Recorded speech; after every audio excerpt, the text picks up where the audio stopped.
ஜெபம் செய்வோம். வழங்கல் படிக்கலாம். மகிமை நிறைந்த கர்த்தாவே, வல்லமையுள்ள தேவனே, பரலோகத்தில் வாசம் பண்ணுகிற எங்கள் பராபரனே, ஒருவரும் கெட்டி சேர முடியாத ஒளியில் வாசம் பண்ணுகிற தூயவரே, உம்மை நாங்கள் ஸ்தோத்தரிக்கிறோம். ஆண்டவரே, இந்த நாளிலும் இந்த ஓய்வு நாளிலே உம்முடைய ஆலயத்தில் நாங்கள் கூட்டி வந்து தேவனாகிய கர்த்தரை ஆராதிக்கும்படியாய் எங்களுக்கு கொடுத்த ஜீவன் சுகம் பலனுக்காக, உம்முடைய மாசற்ற கிருபைகளுக்காக உங்களுக்கு நன்றி சொல்லுகிறேன் இயேசு சுவாமி. ஆண்டவரே, பயத்தோடும் நடுக்கத்தோடும் தேவனாகிய கர்த்தரை சேவிக்க எங்களுக்கு நீங்கள் உதவி செய்யும்படியாக செபிக்கிறோம். ஆண்டவரே, ஒரு அசால்ட்டாக உங்களை ஆராதிக்காதபடி, ஆராதனைக்கு அசால்ட்டாக வராதபடி, ஆண்டவரே தேவாதி தேவனை பணிந்து கொள்ளப் போகிறோம் என்ற ஒரு பயத்தையும் நடுக்கத்தையும் ஆண்டவரே ஒவ்வொரு விசுவாசிகளுடைய உள்ளத்திலும் வைக்கும்படியாக செபிக்கிறோம். ஆண்டவரே, ஆவியோடும் உண்மையோடும் உண்மை ஆராதிக்க, உண்மை தொழுது கொள்ள எங்களுக்கு கிருபை செய்யுங்க. பாடுகிற பாடல்களை உணர்ந்து பாட எங்களுக்கு உதவி செய்யுங்க. ஒரு மனதோடு உண்மை ஆராதிக்க, உண்மை துதிக்க, பரிசுத்த ஆவியானவரோடு இணைந்த ஆண்டவரே தேவனாகிய கர்த்தரை மகிமைப்படுத்த எங்களுக்கு உதவி செய்வீராக. ஆவியானவரே, இந்த ஆராதனையை நடத்துவீராக, எங்களை அபிஷேகிப்பீராக, பலப்படுத்துவீராக. இந்த ஆராதனை துவக்கம் முதல் கடைசி வரைக்கும் ஆவியானவர் நடத்தும்படியாய் ஜெபிக்கிறோம். இயேசுவின் நாமத்தில் ஜெபிக்கிறேன் பிதாவே, ஆமென். உட்காரும். உன்னத பாடல்கள் 17வது பாடல். 17வது உன்னத பாடல்கள்.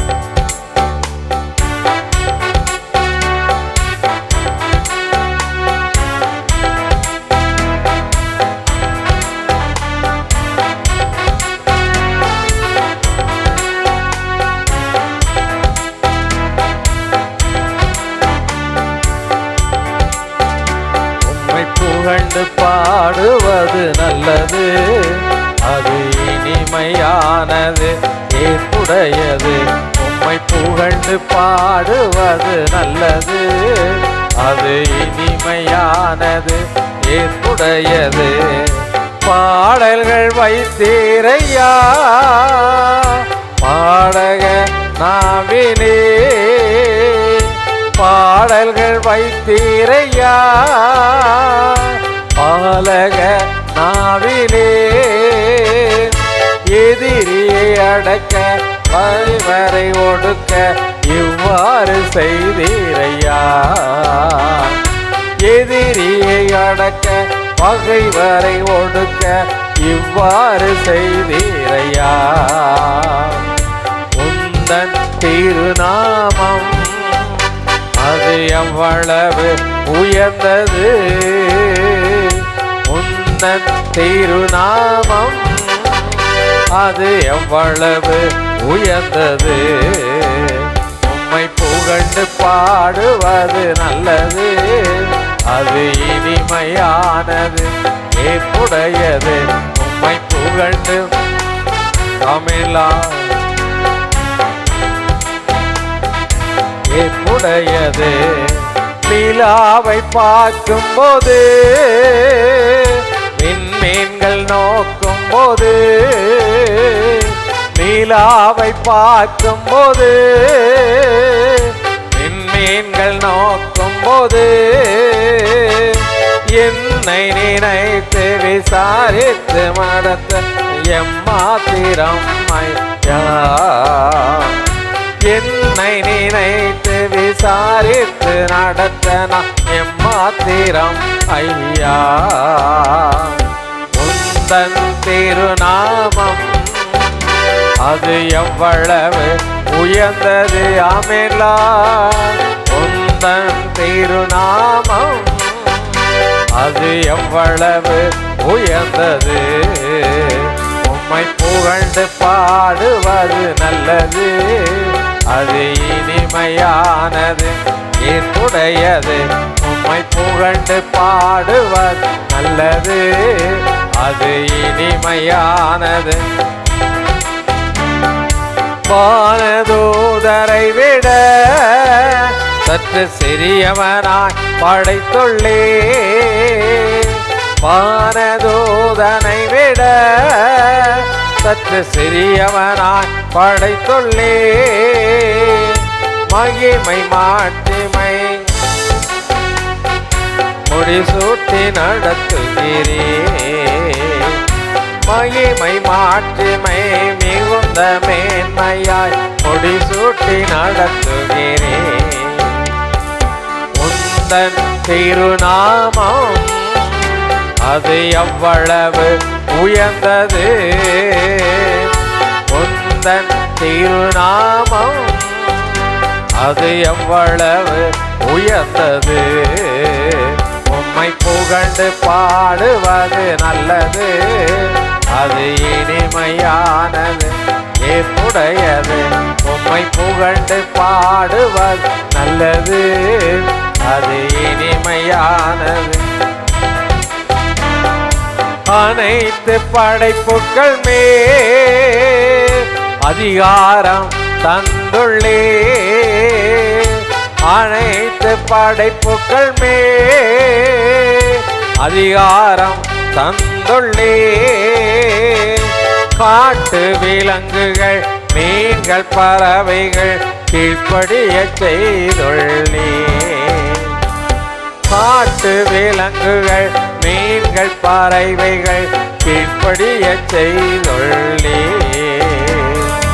உந்தன் திருநாமம் அது எவ்வளவு உயர்ந்தது,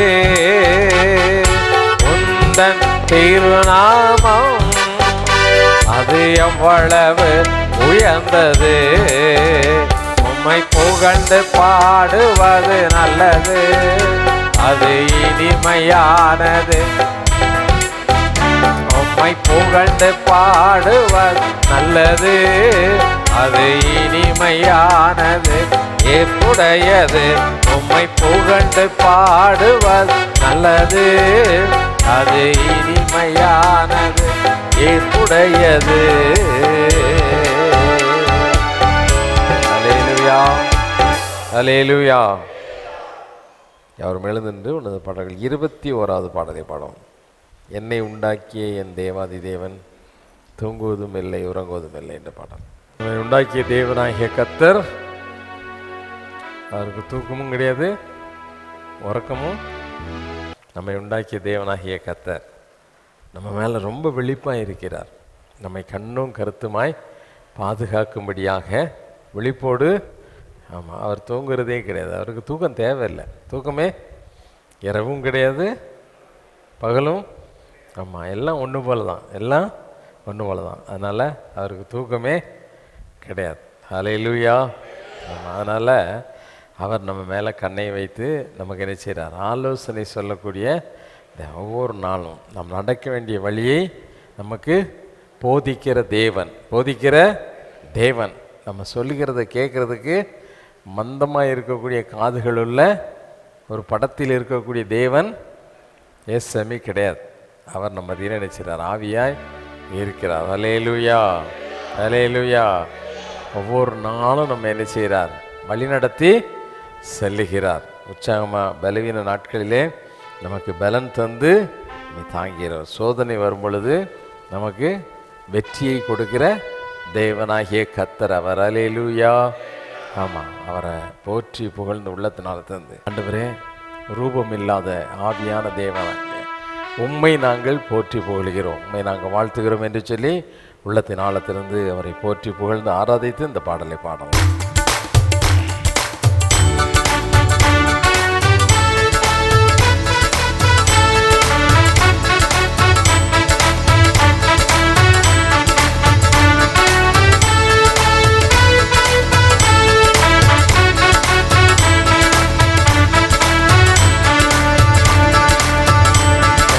உண்டாக்கிய என் தேவாதி தேவன் தூங்குவதும் இல்லை உறங்குவதும் இல்லை. என்னை உண்டாக்கிய என் தேவாதி தேவன் அவர் தூங்குவதும் இல்லை உறங்குவதும் இல்லை. என்னை வைத்து ஆலோசனை சொல்லுவார், சத்தியத்தின் பாதையில் நடத்துவார். என் மேல் அவர் கண்ணை வைத்து ஆலோசனை சொல்லுவார், சத்தியத்தின் பாதையில் நடத்துவார். பரிசுத்த ஆவியார் உள்ளத்தை நிரப்புவார், பரிசுத்த ஆவியார் உள்ளத்தை நிரப்புவார். பரிசுத்தர் பரிசுத்தர் அவர் பெயரே. என்னை உண்டாக்கிய என்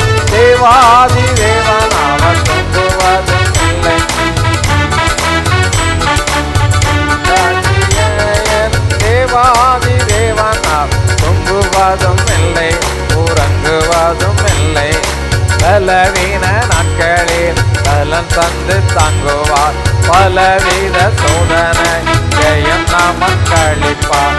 பலவீன நாட்களிலே பலன் தந்து தாங்குவார். பலவித சோதனை ஆபத்து காலத்தில் அரணான கோட்டையும், ஆபத்து காலத்தில் அரணான கோட்டையும், கேடகமும் தோருகம் பலனவரே. என்னை உண்டாக்கிய என் தேவாதி தேவன் அவர் தூங்குவதும் உறங்குவதும் இல்லை. உண்டாக்கிய என் தேவாதி தேவன் அவர் தூங்குவதும் இல்லை, உறங்குவதும் இல்லை. ஆவியான தேவனுக்கு ரூபம் ஒன்றும் இல்லை, ரூபம் இல்லை ஆதலால் சொரூபம் ஒன்றும் இல்லை. ஆவியான தேவன் ரூபம் ஒன்றும் இல்லையே, ரூபம் இல்லை ஆதலால் சொரூபம் ஒன்றும் இல்லை. வாஞ்சையுள்ள ஆத்துமாவின் நீருதயம் தண்ணீரே, வாஞ்சையுள்ள ஆத்துமாவின் நீருதயம் தண்ணீர். வார்த்தையினால் பேசுகின்ற ஆண்டவர் இவர். என்னை உண்டாக்கிய என்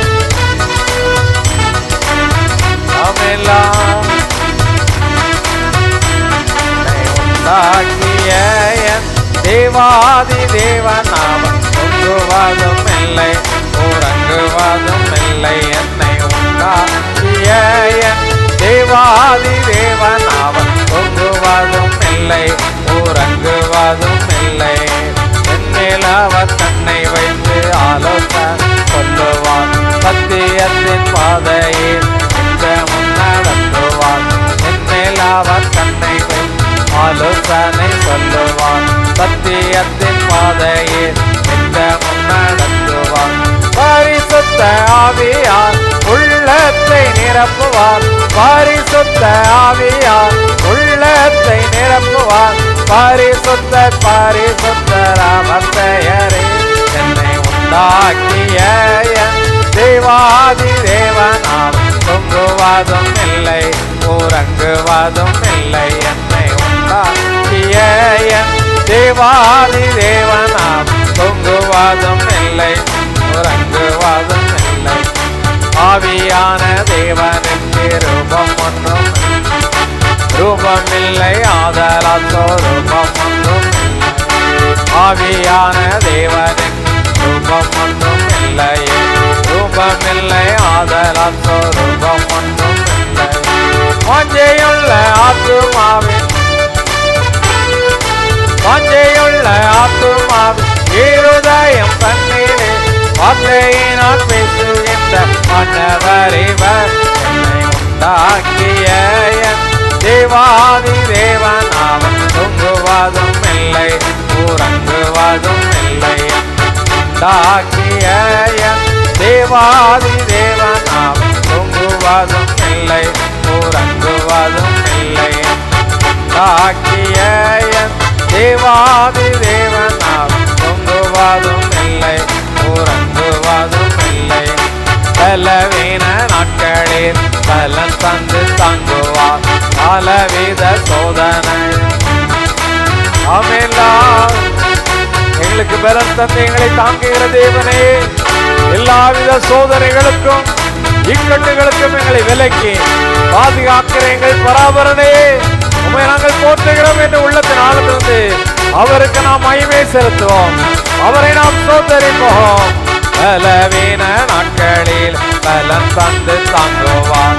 பலவித சோதனை ஜெயம் நமக்களிப்பார். பலவீன நாட்களில் பலவித சோதனை ஜெயம் நமக்களிப்பார். ஆபத்து காலத்தில் அரணான கோட்டையும், ஆபத்து காலத்தில் அரணான கோட்டையும், கேடகமும் தோருகமும் பலனவரே. என்னை உண்டாக்கிய என் தேவாதி தேவன் அவர் தூங்குவதும் இல்லை, உறங்குவதும் இல்லை. என்னை உண்டாக்கிய என் தேவாதி தேவன் அவர் தூங்குவதும் இல்லை, உறங்குவதும் இல்லை. உண்டாக்கிய என்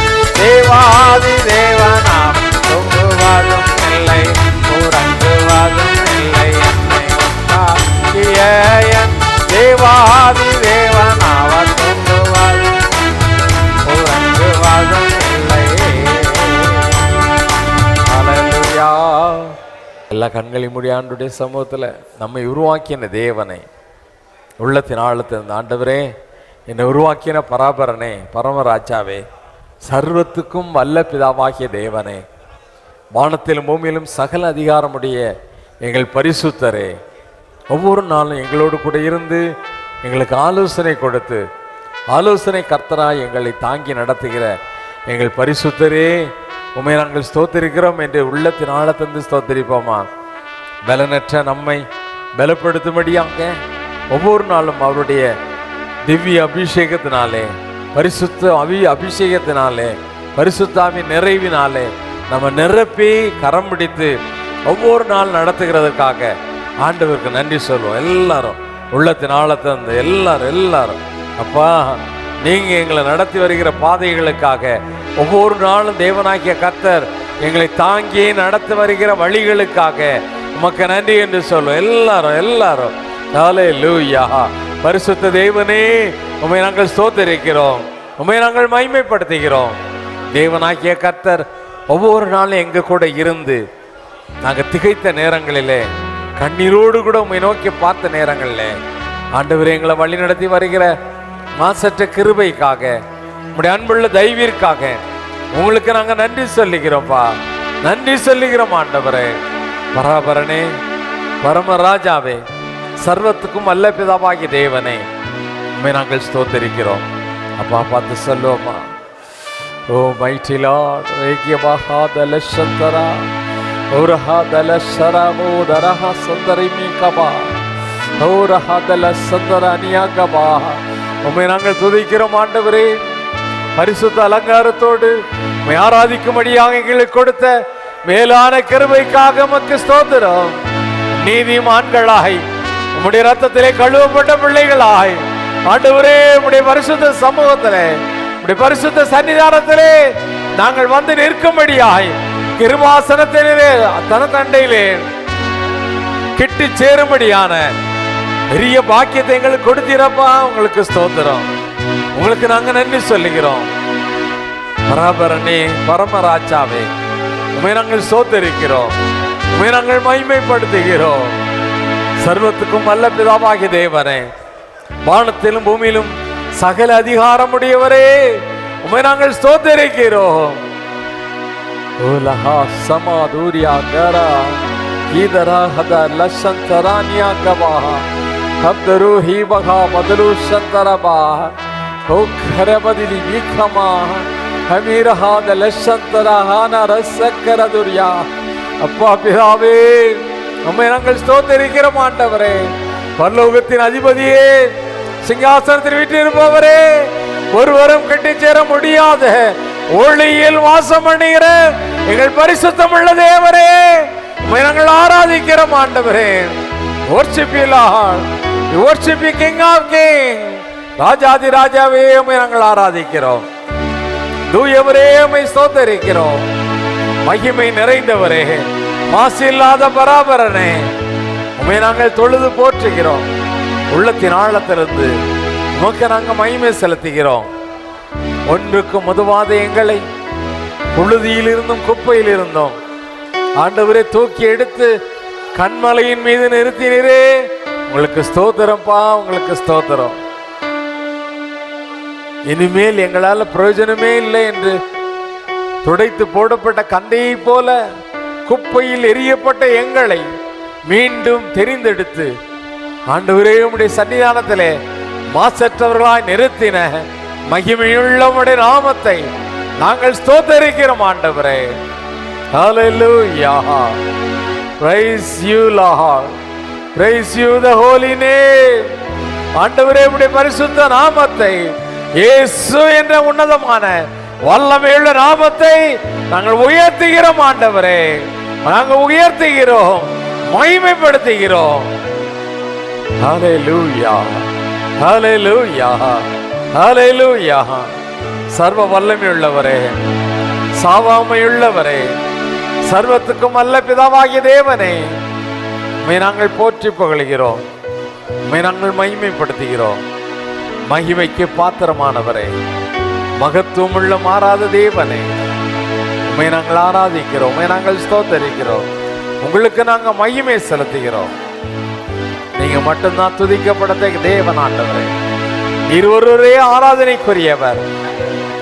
எல்லா கனமும் உங்களுக்குரியதப்பா. மகிமைக்கு பாத்திரமான தேவனே, துதிகளின் மத்தியில் வாசம் பண்ணுகிறவரே, உண்மையே நாங்கள் துதித்து போற்றுகிறோம். உமக்கே நாங்கள் மகிமை செலுத்துகிறோம். We honor you, Lord. உம்மை நாங்கள் கனப்படுத்துகிறோம். உங்களை நாங்கள் கனப்படுத்துகிறோம்ப்பா. உங்களுக்கு நாங்கள் கனத்தை செலுத்துகிறோம். சகல துதி, கனம், மகிமை எல்லாவற்றையும் எங்கள் இயேசுவின் மூலமாக உமக்கு செலுத்துகிறோம். எங்கள் பரலோக பிதாவே. ஆமென், ஆமென். மாறி மாறி வாசிக்கும்படியான சங்கீதம் 17ஆம் சங்கீதம் 1 முதல் 15ஆம் வசனம் முடிய. கர்த்தாவே, நியாயத்தை கேட்டருளும், என் கூப்பிடுதலை கவனியும். கபடம் இல்லாத உதடுகளில் நின்று பிறக்கும் என் விண்ணப்பத்திற்கு செவிகொடும். உம்முடைய சந்நிதியிலிருந்து என் நியாயம் வெளிப்படுவதாக, உம்முடைய கண்கள் நியாயமானவைகளை நோக்குவதாக. நீர் என் இருதயத்தை பரிசோதித்து ராக்காலத்தில் அதை விசாரித்து என்னை புடமிட்டு பார்த்தும் ஒன்றும் காணாதிருக்கிறீர். என் வாய் மீறாதபடிக்கு தீர்மானம் பண்ணினேன். மனுஷரின் செய்கைகளை குறித்து நான் உம்முடைய உதடுகளின் வாக்கினாலே துஷ்டனுடைய பாதைகளுக்கு விலக்கமாய் என்னை காத்து கொள்ளுகிறேன். என் காலடிகள் வலுவாதபடிக்கு என் நடைகளை மது வழிகளில் ஸ்திரப்படுத்தும். தேவனே, நான் உம்மை நோக்கி கெஞ்சுகிறேன், எனக்கு செவி கொடுக்கிறீர். என்னிடத்தில் உம்முடைய செவியை சாய்த்து என் வார்த்தையை கேட்டருளும். உம்மை நம்புகிறவர்களை அவர்களுக்கு விரோதமாய் எழும்புகிறவர்களை நின்று உமது வலது கரத்தினால் தப்புவித்து ரட்சிக்கிறவரே, உம்முடைய அதிசயமான கிருபைகளை விளங்க பண்ணும். கண்மணியைப் போல என்னை காத்தருளும். என்னை ஒடுக்குகிற துன்மார்க்கருக்கும் என்னை சூழ்ந்து கொள்கிற என் பிராண பகைஞருக்கும் மறைவாக உம்முடைய செட்டைகளின் நிழலிலே என்னை காப்பாற்றும். அவர்கள் நினந்துண்ணி இருக்கிறார்கள், தங்கள் வாயினால் வீம்பு பேசுகிறார்கள். நாங்கள் செல்லும் பாதைகளில் இப்பொழுது எங்களை வணைந்து கொண்டார்கள். எங்களை தரையிலே தள்ளும்படி அவர்கள் கண்கள் எங்களை நோக்கி கொண்டிருக்கிறது. பீறுகிறதற்கு ஆவலுள்ள சிங்கத்துக்கும் மறைவிடங்களில் பதிவிருக்கிற பாலசிங்கத்துக்கும் ஒப்பாயிருக்கிறார்கள். கர்த்தாவே, நீர் எழுந்திருந்து அவனுக்கு எதிரிட்டு அவனை மடங்கடியும். கர்த்தாவே, என் ஆத்துமாவை துன்மார்க்கருடைய கைக்கு உம்முடைய பட்டயத்தினால் தப்புவியும். மனுஷருடைய கைக்கும் இம்மையில் தங்கள் பங்கை பெற்றிருக்கிற உலக மக்களின் கைக்கும் உம்முடைய கரத்தினால் என்னை தப்புவியும். அவர்கள் வயிற்றை உமது திரவியத்தினால் நிரப்புகிறீர். அவர்கள் புத்திர பாக்கியத்தினால் திருப்தி அடைந்து தங்களுக்கு மீதியான பொருளை தங்கள் குழந்தைகளுக்கு வைக்கிறார்கள். நானோ நீதியினால் உம்முடைய முகத்தை தரிசிப்பேன். நான் விழிக்கும் போது உமது சாயலால் திருப்தியாவேன். பிதாவுக்கு குமாரனுக்கும் பரிசுத்தாவிக்கும் மகிமையுண்டாவதாக. நாங்கள் படிட்டு கர்த்தருடைய ஜெபத்தை சொல்லுவோம். பரமண்டலங்களில் இருக்கிற எங்கள் பிதாவே, உம்முடைய நாமம் பரிசுத்தப்படுவதாக, உம்முடைய ராஜ்யம் வருவதாக, உம்முடைய சித்தம் பரமண்டலத்திலே செய்யப்படுவது போல பூமியிலேயும் செய்யப்படுவதாக. அன்றன்று உள்ள எங்கள் அப்பத்தை எங்களுக்கு இன்று தாரும். எங்களுக்கு விரோதமாய் குற்றம் செய்கிறவர்களுக்கு நாங்கள் மன்னிக்கிறது போல எங்கள் குற்றங்களை எங்களுக்கு மன்னியும். எங்களை சோதனைக்குள் பிரவேசிக்க பண்ணாமல் தீமை நின்றி எங்களை ரட்சித்து கொள்ளும். ராஜ்யமும் வல்லமையும் மகிமையும் என்னென்றைக்கும் உடையவைகளே. ஆமென். அப்போஸ்தலருடைய விசுவாசத்தை அறிக்கை செய்வோம். வானத்தையும் பூமியும் படைத்த சர்வ வல்லமையுள்ள பிதாவாகிய தேவனை விசுவாசிக்கிறேன். உடைய ஒரே பேரான குமாரனாகிய நம்முடைய நாதர் இயேசு கிறிஸ்துவையும் விசுவாசிக்கிறேன். அவர் பரிசுத்த ஆவியினாலே கன்னி மரியாளிடத்தில் உற்பவித்து பிறந்தார். பொந்தியு பிலாத்துவின் காலத்தில் பாடுபட்டு சிலுவையில் அறையுண்டு மரித்து அடக்கம் பண்ணப்பட்டு பாதாளத்தில் இறங்கினார். 3ஆம் நாள் மரித்தோடத்திலிருந்து எழுந்தொழினார். பரமண்டலத்துக்கேறி சர்வ வல்லமுள்ள பிதாவாகிய தேவனுடைய வலது பாசத்திலே வீற்றிருக்கிறார். அவ்விடத்திலிருந்து உயிருள்ளோரையும் மரித்தோரையும் நியாயந்தீர்க்க வருவார். பரிசுத்த ஆவியையும் விசுவாசிக்கிறேன். பொதுவாக இருக்கிற பரிசுத்த சபையும் பரிசுத்த வான்களுடைய ஐக்கியமும் பாவம் மன்னிப்பும் சரீர வைத்திருதும் நித்திய ஜீவனும் என்று விசுவாசிக்கிறேன். ஆமென். உட்காருவோம். வேதத்திலிருந்து ஒரு பகுதியை வாசிக்க முடியாது குறிக்கப்பட்ட வேத பகுதி 1 சாமுவேல் 15ஆம் அதிகாரம் 16ஆம் வசனம் முதல் 35ஆம் வசனம் முடிய டைட்டஸை வாசிக்கும்படியாக குறிக்கப்பட்ட வேத பகுதி 1 சாமுவேல் 15ஆம் அதிகாரம் 16ஆம் வசனம் முதல் 35ஆம் வசனம் வரை. 1 சாமுவேல் 15ஆம் அதிகாரம் 16 முதல் 35 வரை. அப்பொழுது சாமுவேல் அந்த பேச்சை விடும், கர்த்தர் இந்த ராத்திரியிலே எனக்கு சொன்னதை உமக்கு அறிவிக்கிறேன் என்று சவுலோடே சொன்னான். அவன் சொல்லும் என்றான். அப்பொழுது சாமுவேல், நீர் உம்முடைய பார்வைக்கு சிறியவராய் இருந்தபோது அல்லவோ இஸ்ரவேல் கோத்திரங்களுக்கு தலைவரானீர். கர்த்தர் உம்மை இஸ்ரவேலின் மேல் ராஜாவாக அபிஷேகம் பண்ணுவித்தாரே. இப்போதும் கர்த்தர், நீ போய் அமலேக்கியராகிய அந்த பாவிகளை சங்கரித்து அவர்களை நிர்மூலமாக்கி தீரும் மட்டும் அவர்களோட யுத்தம் பண்ணு என்று சொல்லி உம்மை அந்த வழியாய் அனுப்பினார். இப்படி இருக்க நீர் கர்த்தருடைய சொல்லை கேளாமல் கொள்ளையின் மேல் பறந்து கர்த்தருடைய பார்வைக்கு பொல்லாப்பானதை செய்தது என்ன என்றான். சவுல் சாமுவேலை நோக்கி, நான் கர்த்தருடைய சொல்லை கேட்டு கர்த்தர் என்னை அனுப்பின வழியாய் போய் அமலேக்கின் ராஜாவாகிய ஆகாகை கொண்டு வந்து அமலேக்கியரை சங்காரம் பண்ணினேன். ஜனங்களோ உம்முடைய தேவனாகிய கர்த்தருக்கு கில்காலிலே பலி இடுகிறதற்காக கொள்ளையிலே சாபத்தீடாகும் ஆடு மாடுகளிலே பிரதானமானவைகளை பிடித்து கொண்டு வந்தார்கள் என்றான். அதற்கு சாமுவேல், கர்த்தருடைய சத்தத்திற்கு கீழ்ப்படுகிறதை பார்க்கிலும் சர்வாங்க தகனங்களும் பலிகளும் கர்த்தருக்கு பிரியமாயிருக்குமோ? பலியை பார்க்கிலும் கீழ்ப்படிதலும் ஆட்டுக்கடாக்களின் இனத்தை பார்க்கிலும் செவி கொடுத்தலும் உத்தமம். ரண்டகம் பண்ணுதல் பில்லி சூனிய பாவத்திற்கும் முரட்டாட்டம் பண்ணுதல் அவபக்திக்கும் விக்கிரக ஆராதனைக்கும் சரியாய் இருக்கிறது. நீர் கர்த்தருடைய வார்த்தையை புறக்கணித்தபடியினாலே அவர் உம்மை ராஜாவாய் இராதபடிக்கு புறக்கணித்து தள்ளினார் என்றான். அப்பொழுது சவுல் சாமுவேலை நோக்கி, நான் கர்த்தருடைய கட்டளையையும் உம்முடைய வார்த்தைகளையும் மீறினதினால் பாவம் செய்தேன்.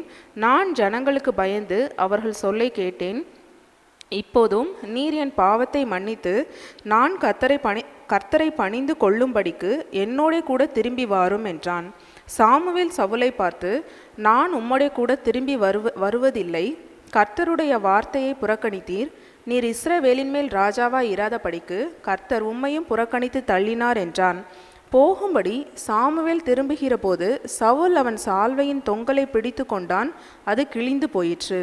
அப்பொழுது சாமுவேல் அவனை நோக்கி, கர்த்தர் இன்று உம்மிடத்தில் இருந்த இஸ்ரவேலின் ராஜ்யத்தை கிழித்து போட்டு உம்மை பார்க்கிலும் உத்தமனாய் இருக்கிற உம்முடைய தோழனுக்கு அதை கொடுத்தார். இஸ்ரவேலின் ஜெய பலமானவர் பொய் சொல்லுகிறதும் இல்லை, தாம் சொன்னதை பற்றி மனஸ்தாபப்படுகிறதும் இல்லை. மனம் மாற அவர் மனுஷன் அல்ல என்றான். அதற்கு அவன், நான் பாவம் செய்தேன். இப்போது என் ஜனத்தின் மூப்பருக்கு முன்பாகவும் இஸ்ரவேலுக்கு முன்பாகவும் நீர் என்னை கனம் பண்ணி நான் உம்முடைய தேவனாகிய கர்த்தரை பணிந்து கொள்ளும்படி என்னோடே கூட திரும்பி வாரும் என்றான். அப்பொழுது சாமுவேல் திரும்பி சவுலுக்கு பின் சென்றான். சவுல் கர்த்தரை பணிந்து கொண்டான். பின்பு சாமுவேல், அமலேக்கின் ராஜாவாகிய ஆகாகை என்னிடத்தில் கொண்டு வாருங்கள் என்றான். ஆகாக் சந்தோஷமாய் அவனிடத்தில் வந்து, மரணத்தின் கசப்பு அற்றுப்போனது நிச்சயம் என்றான். சாமுவேல், உன் பட்டயம் ஸ்திரீகளை பிள்ளையற்றவர்கள் ஆக்கினது போல ஸ்திரீகளுக்குள்ளே உன் தாயும் பிள்ளையற்றவளானாள் என்று சொல்லி சாமுவேல் கில்காலிலே கர்த்தருக்கு முன்பாக ஆகாகை துண்டித்து போட்டான். பின்பு சாமுவேல் ராமாவுக்கு போனான். சவுலோ தன் ஊராகிய கிபியாவில் இருக்கிற தன் வீட்டுக்கு போய்விட்டான். சவுல் மரணம் அடையும் நாள் மட்டும் சாமுவேல் அப்புறம் அவனை கண்டு பேசவில்லை. இஸ்ரவேலின் மேல் சவுலை ராஜாவாக்கினதற்காக கர்த்தர் மனஸ்தாபப்பட்டது நிமித்தம் சாமுவேல் சவுலுக்காக துக்கித்து கொண்டிருந்தான். வாசிக்கும்படியாக குறிக்கப்பட்ட வேத பகுதி வாசித்தாயிற்று. 155வது உன்னத பாடல்.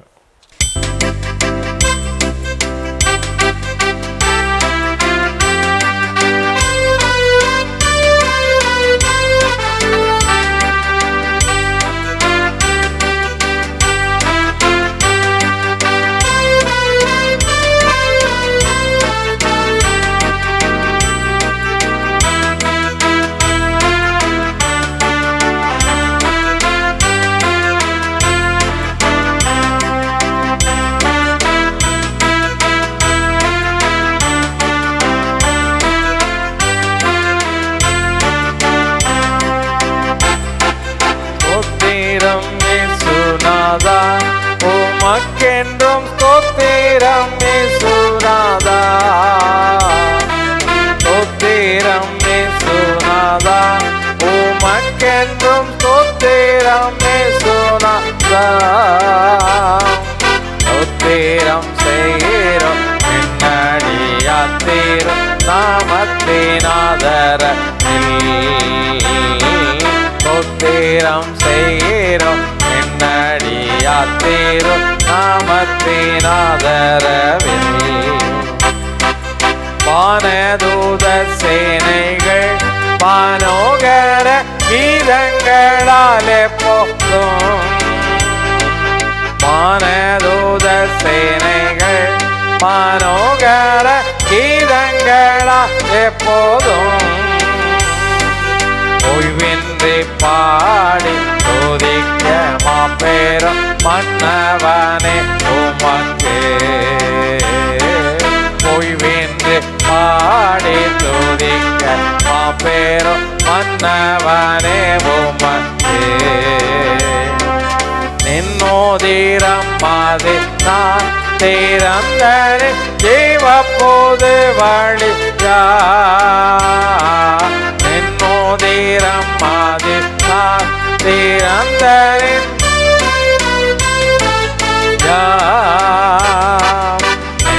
என்னடியாக்கு பிதாவின் சன்னதி சேரவுமே தந்ததம் என்னடியாக்கு பிதாவின் சன்னதி சேரவுமே தந்ததம் இத்தனை மகத்துவமுள்ள பதவியை கொடுக்கலாம் எங்களுக்கு இத்தனை மகத்துவமுள்ள பதவியை கொடுக்கலாம் எங்களுக்கு எத்தனை மாதயவு என் கிருபை எத்தனை ஆச்சரியம் எத்தனை மாதயவு என் கிருபை எத்தனை ஆச்சரியம் இன்றை தீனமாதேலும் ஒருமித்து கூடவும் நாமத்தை இன்றை தீனமாதேலும் ஒருமித்து கூடவும் நாமத்தை தந்தனை கிருபைக்காக உமக்கென்றும் ஸ்தோத்திரம் ஸ்தோத்திரமே தந்தனின் கிருபைக்காக உமக்கென்றும் ஸ்தோத்திரம் ஸ்தோத்திரமே நீரல்லால் எங்களுக்கு பரலோக யாருண்டு ஜீவனாதா நீரல்லால் எங்களுக்கு பரலோக யாருண்டு ஜீவனாதா நீரே அன்று ஈகத்தில் வேறொரு திட்டமில்லை பரனே நீரே அன்று ஈகத்தில் வேறொரு திட்டமில்லை பரனே ஸ்தோத்திரம் இயேசுநாதா உமக்கென்றும் ஸ்தோத்திரம் இயேசுநாதா உமக்கென்றும் ஸ்தோத்திரம் இயேசுநாதா ஸ்தோத்திரம் செய்கிறோம் என்னடியாத்தீரும் நாமத்தினாதரத்தில்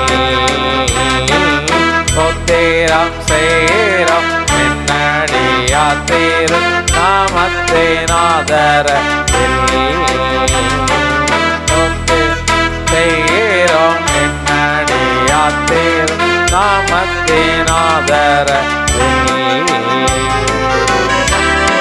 ஹல்லேலூயா ஹல்லேலூயா தலைவரங்கி ஜெபம் செய்வோம்.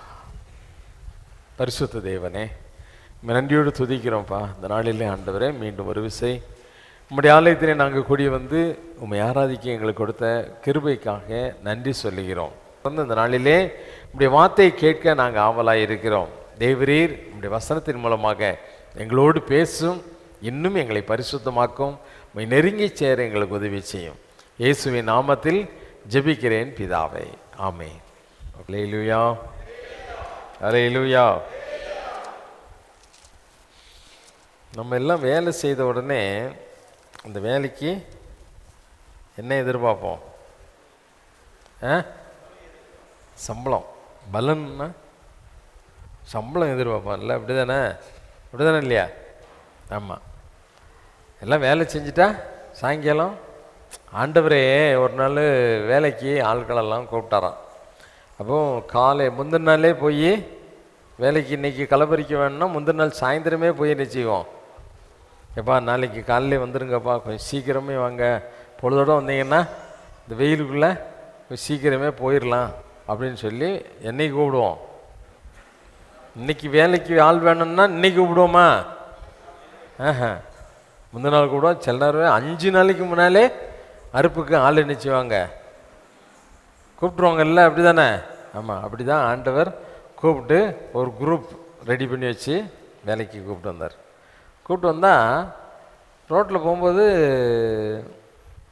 காலையில் ஒரு 10 மணிக்கு போகிறாரு. கொஞ்சம் ஆட்கள் சும்மா அங்கங்கே பேசி, என்னப்பா அப்படின்னா, எங்களை யாரும் வேலைக்கு கூப்பிடலை. நாங்கள் சரி போ, என் தோட்டத்துக்கு போ, நான் கூலி தரேன் அப்படின்னார். சொன்னார் சொல்லலையா? ஆமாம்.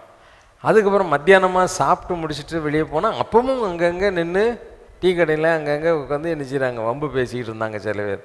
ஏன்ப்பா வேலைக்கெல்லாம் போகலையா? யாரும் எங்களுக்கு வேலை கொடுக்கல. சரி போ, என் தோட்டத்துக்கு போ, வேலை செய்ய, நான் கூலி கொடுப்பேன் அப்படின்னாரு. எவ்வளோ தருவீங்கன்னா அவங்க கேட்கல. சரி வேலை கிடைச்சா சரி தான் அப்படின்ட்டு போயிட்டாங்க. சாயங்காலம் வேலை முடிகிறதுக்கு ஒரு மணி நேரத்துக்கு முன்னால் ரோட்டு ஓரம் போனால் அங்கே 4 பேர் சீட்டாடிகிட்டு இருக்கான். ஏன்டா பொழுது பூரா இப்படியே சீட்டாடியே கழிக்கிறீங்க, வேலைக்கு போக மாட்டீங்களா? யார் சாமி எங்களுக்கு வேலை கொடுத்தா? சரி போ, இருக்க 1.5 மணி நேரம் போய் நீ செய், வேலை செய் அப்படின்னு அவங்களையும் அனுப்பிவிட்டார். அனுப்பிவிட்டா அவங்களும் வேலை செஞ்சாங்க. கடைசியில் 6 மணிக்கு மேனேஜரை கூப்பிட்டு எல்லாருக்கும் சம்பளம் கொடுப்பா, சம்பளம் கொடு. சம்பளத்துக்கு தானே போகிறாங்க, சும்மா போவாங்களா? ஆமாம், போய் கொடுன்னா பிந்தி வந்தவங்கள் தொடங்கி, அதில் வசனம் எப்படி போட்டிருக்கு, முதல்ல யாருக்கு சம்பளம் கொடுத்தாரா? சாயங்காலம் 1 மணி நேரத்துக்கு முன்னாடி போனவங்களுக்கு சம்பளம் கொடுக்குறாரு. கொடுத்தா ஒரு நாள் கூலி 500 600 அந்த 1 மணி நேரம் மட்டும் வேலை செஞ்சவங்களுக்கு எவ்வளோ கொடுக்குறாரு? முதல்ல காலையிலேயே வந்தவங்களுக்கு அவ்வளோ சந்தோஷம், எப்பா 1 மணி நேரம் வேலை செஞ்சவங்களுக்கு 500 கொடுக்காருன்னா நம்ம காத்தாலேருந்து வேலை செய்கிறோம், இவர் கண்டிப்பாக என்ன செய்வார், நிறைய கொடுப்பார். அப்படின்னா சம்பளம் வாங்கும்போது ஒருத்தருக்கு மகிழ்ச்சியாக இருந்தது, இன்னொருத்தருக்கு எப்படி இருந்தது? விடல என்ன ஆண்டவரே, 1 மணி நேரம் வந்து வேலை செஞ்சவனுக்கும் அவ்வளோ கொடுக்கீங்க, பகலில் வெயிலையும் பார்க்காம மழையும் பார்க்காம நின்று அவ்வளோ பாடுபட்டோம், நெத்தி வேர்வை நிலத்தில் பட 6 மணி நேரம் வேலை பார்த்தா எங்களுக்கும் அதே சம்பளமா? அப்படின்னா ஆண்டவர் சொன்னார், வாக்கு பண்ணினதில் நான் மாறாத தேவன், உனக்கு எதை கொடுப்பேன் என்று சொன்னேனோ அதில் நான் எப்படி இருக்கேன், உண்மையுள்ளவனாய் இருந்து உனக்கு வேண்டியதை நான் என்ன செய்த கொடுத்தேன் என்று சொன்னார். அல்லேலூயா. ஆமாம், சம்பளம் கொடுக்கறதுல ரொம்ப கரெக்டான ஆண்டவர், சம்பளம் கொடுக்கறதுல ரொம்ப கரெக்டான. ரோமருக்கு எழுதின நிருபத்தில் பவுலப்போஸ்தலன் மூலமாக ஆண்டவர் சொல்லும் பொழுது 6ஆம் அதிகாரம் 23வது வசனத்தை வாசிக்க கேட்போமா?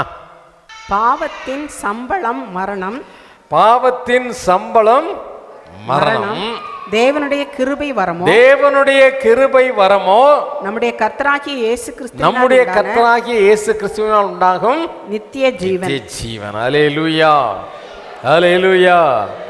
ஆமாம், தேவனுடைய கிருபை வரமோ அப்படிங்கிறது ஆங்கிலத்தில் என்ன போட்டிருக்கு, the gift of God is eternal life. ஆண்டவருடைய வெகுமதி, ஆண்டவர் நமக்கு கொடுக்கக்கூடிய வெகுமதி எதான்?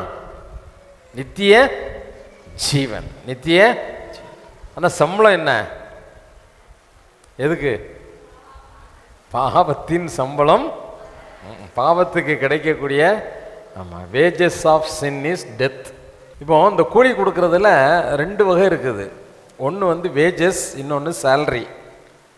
வேஜஸ்ங்கிறது daily wages, weekly wages, monthly wages அப்படின்னு சொல்லி நினச்சிவாங்க.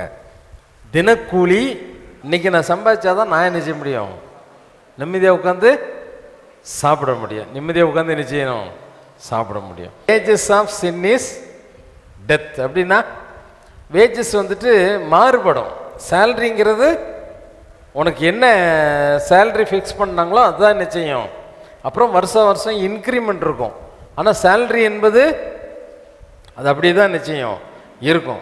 சேலரி வாங்குறவங்களுக்கு இருக்கக்கூடிய சலுகை வேஜஸ் வாங்குறவங்களுக்கு என்ன செய்யாது, இருக்காது. வேஜஸ்ங்கிறது வேலைக்கு போனால் தான் அவனுக்கு அந்த அட்டண்டன்ஸ் இருந்தால் தான் அன்னைக்கு அவனுக்கு கூலி.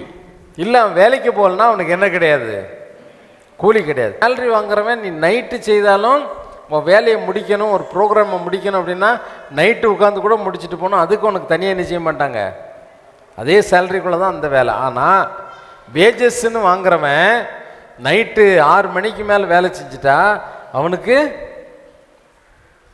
Double payment. புரியுதா உங்களுக்கு? இது ஒழுங்கு, இந்த வேஜஸில் ஒழுங்கு, சரிதானா? Double payment. நைட் ஷிஃப்ட் பார்க்குறவங்களுக்கு, வேஜஸ் வாங்குறவங்களுக்கு ரெட்டிப்பான கூலி கொடுப்பாங்க. நல்லா கவனிங்க. இப்போ ஆண்டவர் சொல்லுகிறார், the wages of sin is death. wages of sin is death. பாவத்தின் சம்பளம் மரணம். பாவத்தின் சம்பளம் மரணம். இப்போ பாவம் அப்படின்னா என்ன? நீங்கள் நிறைய பேருக்கு பாவம்னா என்னென்ன தெரியாது. நீங்கள் ரோமருக்கு எழுதின நிருபம் 6ஆம் அதிகாரத்தை நீங்கள் வீட்டில் போய் வாசித்து பாருங்கள். பாவம் என்பது என்னென்னு தெரியாமல் இருந்தது எங்களுக்கு. ஆனால் நியாயப்பிரமாணம் வந்த பொழுது தான் ஐயோ இது பாவமா அப்படிங்கிறதே எங்களுக்கு என்ன செய்யுது, பாவம் என்பது உருப்பெற்றது அப்படிங்கிறதே என்ன செய்யப்பட்டிருக்குது, சொல்லப்பட்டிருக்குது. பாவம் என்பது அறியாத ஒரு பொருளாக இருந்தது. நியாயப்பிரமாணம் வந்த பொழுது பாவம் என்பது இதுதான் பாவம் அப்படின்னு அறியக்கூடிய ஒன்றாய் மாற்றப்பட்டது. அப்போ பாவம் என்றால் என்ன? பேதுருவில் பேதுரு எழுதுறாரு, பாவம் செய்த தூதர்களையும் தேவன் தப்ப விடலை. பாவம் செய்த தூதர்களையும் என்ன செய்யல, தப்ப விடலை. அவங்களையும் என்ன செய்தார், நியாய தீர்ப்பு நாளுக்கு என்று கட்டி வைத்தார். அப்போ பாவம் என்பது மனிதனும் செய்கிறான், தூதர்களும் என்ன செய்கிறாங்க, செய்கிறாங்க. அப்போ இந்த பாவம் என்ற வார்த்தை எதை குறிக்கிறது? பாவம் செய்கிற ஆத்மா சாகும் என்று எசேக்கியேலில் நாம் என்ன செய்கிறோம், வாசிக்கிறோம். ஆத்மா என்பது தகப்பனுடைய ஆத்மாவும் மகனுடைய ஆத்மா எல்லாம் செப்பரேட், எதுவுமே ஒன்றுக்கு ஒன்று இணைஞ்சிருக்காது. அப்பா அவருடைய ஆத்மா பரலோகத்துக்கு போச்சுன்னா மகன் ஆத்மாவை என்ன செய்யாது, அது சங்கிலி மாதிரி இழுத்துக்கிட்டெல்லாம் போகாது. பாவம் செய்கிற ஆத்மா சாகும் என்று எசேக்கியேல் தீர்க்கதரிசியின் புஸ்தகத்தில் நாம் வாசிக்க கேட்கிறோம். சரிதானா? அப்போ இன்றைக்கி நம்முடைய வாழ்க்கையில் பாவம் அப்படின்னா என்ன, பாவம்னா என்னங்கிறது நம்மளுக்கு என்ன செய்யணும், தெரியணும். பாவம்னா என்னங்கிறது நம்ம என்ன செய்யணும், நல்லா தெரிந்து கொள்ள வேண்டும். அல்லேலூயா. பாவம்னா என்ன? 1 சாமுவேலில் சவுலை ஆண்டவர் ராஜாவாக தெரிந்தெடுத்தார். சவுலை ஆண்டவர் ராஜாவாக என்ன செய்தார், இஸ்ரவேலின் முதல் ராஜா. ரொம்ப அழகாக இருப்பார், ரொம்ப வளர்த்தியாக இருப்பார். ஆண்டவர் அந்த தேசத்திலே ரொம்ப ஒரு ஹேண்ட்ஸம் பாய், நல்ல ஹைட்டான வாட்டு சட்டமான ஒரு மனிதனை என் ஜனத்துக்கு நான் ராஜாவாக்கணும் அப்படின்னு ஆசைப்பட்டு யாரை தேர்ந்தெடுத்தார், சவுலை ராஜாவாக தெரிந்தெடுத்தார். ராஜாவாக அவனுக்கு சில கட்டளைகளை கொடுத்தார். ஊழியக்காரனை கொண்டு நீ இப்படி இப்படி நடக்க வேண்டும், இந்தந்த காரியங்களை இப்படி செய்ய வேண்டும் என்று சில காரியங்களை அவருக்கு சொன்னார். அந்த சவுலுக்கு என்ன செய்தார், கற்றுக் கொடுத்தார். கற்றுக் கொடுத்த பொழுது அந்த சவுல் என்ன செய்யிட்டாரு, ஆண்டவர் சொன்ன வார்த்தைக்கு அவர் என்ன செய்யலை, கீழ்ப்படியலை. ஆண்டவர் சொன்ன வார்த்தைக்கு கீழ்ப்படியலை. 1 சாமுவேல் எடுத்துக்கோங்க. 1 சாமுவேல் 15ஆம் அதிகாரம் 22, 23 வாசி கேட்போம்மா.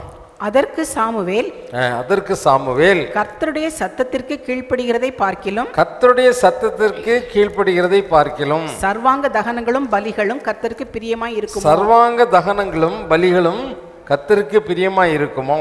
பலியை பார்க்கிலும் கீழ்ப்படிதலும், பலியை பார்க்கிலும் கீழ்ப்படிதலும், ஆட்டுக்கடாக்களின் இனத்தை பார்க்கிலும் செவி கொடுத்தலும் உத்தமம். ஆட்டுக்கடாக்களின் இனத்தை பார்க்கிலும் செவி கொடுக்குதலும் உத்தமம். இரண்டகம் பண்ணுதல் பில்லி சூனிய பாவத்திற்கும், இரண்டகம் பண்ணுதல் பில்லி சூனிய பாவத்திற்கும், முரட்டாட்டம் பண்ணுதல் அவபக்திக்கும், முரட்டாட்டம் பண்ணுதல் அவபக்திக்கும், விக்கிரகாராதனைக்கும் சரியாயிருக்கிறது. நீர் கர்த்தருடைய வார்த்தையை புறக்கணித்தபடியினாலே அவர் உம்மை ராஜாவாய் இராதபடிக்கு புறக்கணித்து தள்ளினார். அவர் உம்மை ராஜாவாய் இராதபடிக்கு புறக்கணித்து நிச்சயித்தார், தள்ளினார். புறக்கணித்து நிச்சயித்தார், தள்ளினார். 24வது வசனத்தில் இந்த வார்த்தையை கேட்ட சவுல் என்ன சொல்லுகிறார்? அப்பொழுது சவுல் சாமுவேலை நோக்கி, அப்பொழுது சவுல் சாமுவேலை நோக்கி, நான் கர்த்தருடைய கட்டளையையும் நான் கர்த்தருடைய கட்டளையையும் உம்முடைய வார்த்தைகளையும் மீறினதினாலே உம்முடைய வார்த்தையை மீறினதனால் பாவம் செய்தேன். பாவம் செய்தேன். சரி, நல்லா கவனிங்க. பாவம் என்பது என்ன? தேவனுடைய வார்த்தைக்கு கீழ்ப்படியாமல் இருப்பதற்கு பெயர் என்ன? பாவம். தேவனுடைய வார்த்தைக்கு கீழ்ப்படியாமல் இருப்பதற்கு பெயர் என்ன? பாவம். அப்போ கீழ்ப்படியாமை, நம்ம கீழ்ப்படியாமல் இருக்கிறது தான் பாவம். சரிதானா? ஆண்டவர் என்ன சொன்னாரோ அதை அப்படியே செய்யணும், செய்யணும். அதுதான் பரிசுத்தம். அதுதான் என்னது? ஆமாம், ஆண்டவர் இப்படி தான் இருக்கணும் அப்படின்னா ஓகே அப்படின்னு சொல்கிறது. ஏன் எதுக்குங்கிற வார்த்தையே அவர்கிட்ட கேட்கக்கூடாது. வானத்தை பூமி உண்டாக்குன ஆண்டவர்கிட்ட உன் வாழ்க்கை இப்படி தான் இருக்கும் அப்படின்னா நீ என்ன செய்யக்கூடாது? பதிலே என்ன செய்யக்கூடாது? பேசக்கூடாது. ஆண்டவர் சொன்னார், குருடனையும் நான் தான் என்ன செய்தேன்? உருவாக்கினேன், முடவனையும். அப்படின்னு அர்த்தம் என்ன? குறை உள்ள மனிதனை உருவாக்கினதும் யார் தான்? நான் தான். அந்த குறைவுள்ள மனிதன் என்னை பார்த்து என்ன செய்யக்கூடாது? என்ன செய்யக்கூடாது? ஏன் என்னை இப்படி படைத்தீர் அப்படின்னு என்ன செய்யக்கூடாது? கேட்க கூடாது. ஆண்டவர் எப்படி உன்னை வைத்திருக்கிறாரோ அதில் நீ திருப்தியாக இருக்க வேண்டும். அதுதான் என்னது? கீழ்ப்படிதல். அதுதான் என்னது? புரியுதா உங்களுக்கு? கர்த்தரை தேட வேண்டும். கர்த்தருடைய வார்த்தைக்கு என்ன செய்யணும்? கீழ்ப்படியணும். கர்த்தருடைய வார்த்தை எப்படி வரும்? வேதத்தின் மூலமாய் வரும். இந்த வேத வார்த்தைகள் ஊழியக்காரன் மூலமாக உனக்கு என்ன செய்யும்? வரும். அந்த வார்த்தை கேட்க சவுல்கிட்ட சாமுவேலை கொண்டு தானே ஆண்டவர் பேசினார். பேசும்போது அந்த வார்த்தைக்கு சவுல் என்ன செய்யிருக்கணும்? கீழ்ப்படிச்சிருக்கணும். கீழ்ப்படியலை. உடனே தான் அவர் என்ன சொன்னார்? கீழ்ப்படியாமல் இருக்கிறது ரெண்டகம் பண்ணுதல் பில்லி சுனிய பாவத்திற்கு நிகரானது. இல்லை அப்படி தானே? ரெண்டகம் பண்ணுதல் பில்லி சுனிய பாவத்திற்கும், முரட்டாட்டம் பண்ணுதல் அவபக்திக்கும். முரட்டாட்டம்னா என்னது? முரட்டாட்டம்னா தெரியாதா? இப்படி தான் இருப்பேன், இப்படி தான் இருப்பேன். பாவம் செய்கிற கீழ்ப்படியாத தன்மை நமக்கும் கீழ்ப்படுகிறதில்ல. நாமும் தேவனுடைய வார்த்தை பிரசங்கிக்கப்படும் பொழுது அதை என்ன செய்யறதில்ல? கேட்கறதில்ல. செவி கொடுத்து தேவனுடைய வார்த்தை இப்படி சொல்லுதா, இதுக்கு கீழ்ப்படியணும் அப்படின்னு என்ன செய்யறதில்ல? கேட்கறதில்ல. நாமும் கீழ்ப்படியத நாம கீழ்ப்படியதனால் பிள்ளைங்க என்ன செய்ய மாட்டேங்குது? கீழ்ப்படியாத பிள்ளைங்களா போயிடுது இல்லையா? கீழ்ப்படியாத பிள்ளைங்களா போயிடுது. அப்போ கீழ்ப்படிதல் பாவம் என்பது தேவனுடைய வார்த்தைக்கு கீழ்ப்படி. நீங்கள் ரோமர் நிருபத்தை வாசிக்கும் பொழுது ரொம்ப தெளிவாக பாவத்தை பற்றி தெளிவாக என்ன செய்கிறார்? ரோமருக்கு எழுதுகிறார். ஆதாம் முதற்கொண்டு ஆதாம் பாவம் செய்தான். பாவம் செய்ததுனால அவன் என்ன செய்தான்? பாவம் என்பது அவன் பெருசாக ஏதோ ஒரு காரியத்தை என்ன செய்யலை? வேசித்தனம், உபச்சாரம், இச்சை இதெல்லாம் செய்யக்கூடிய ஒரு சூழ்நிலை அந்த நாட்களில் இல்லை. இருந்தது யார் தான் இருந்தா?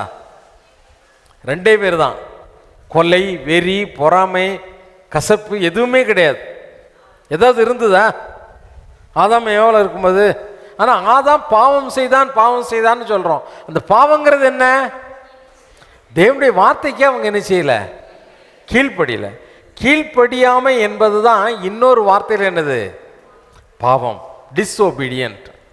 ஆண்டோடைய வார்த்தைக்கு கீழ்ப்படியாமல் இருப்பது, ஆண்டோடைய வார்த்தைக்கு கீழ்ப்படியாமல் இருப்பது.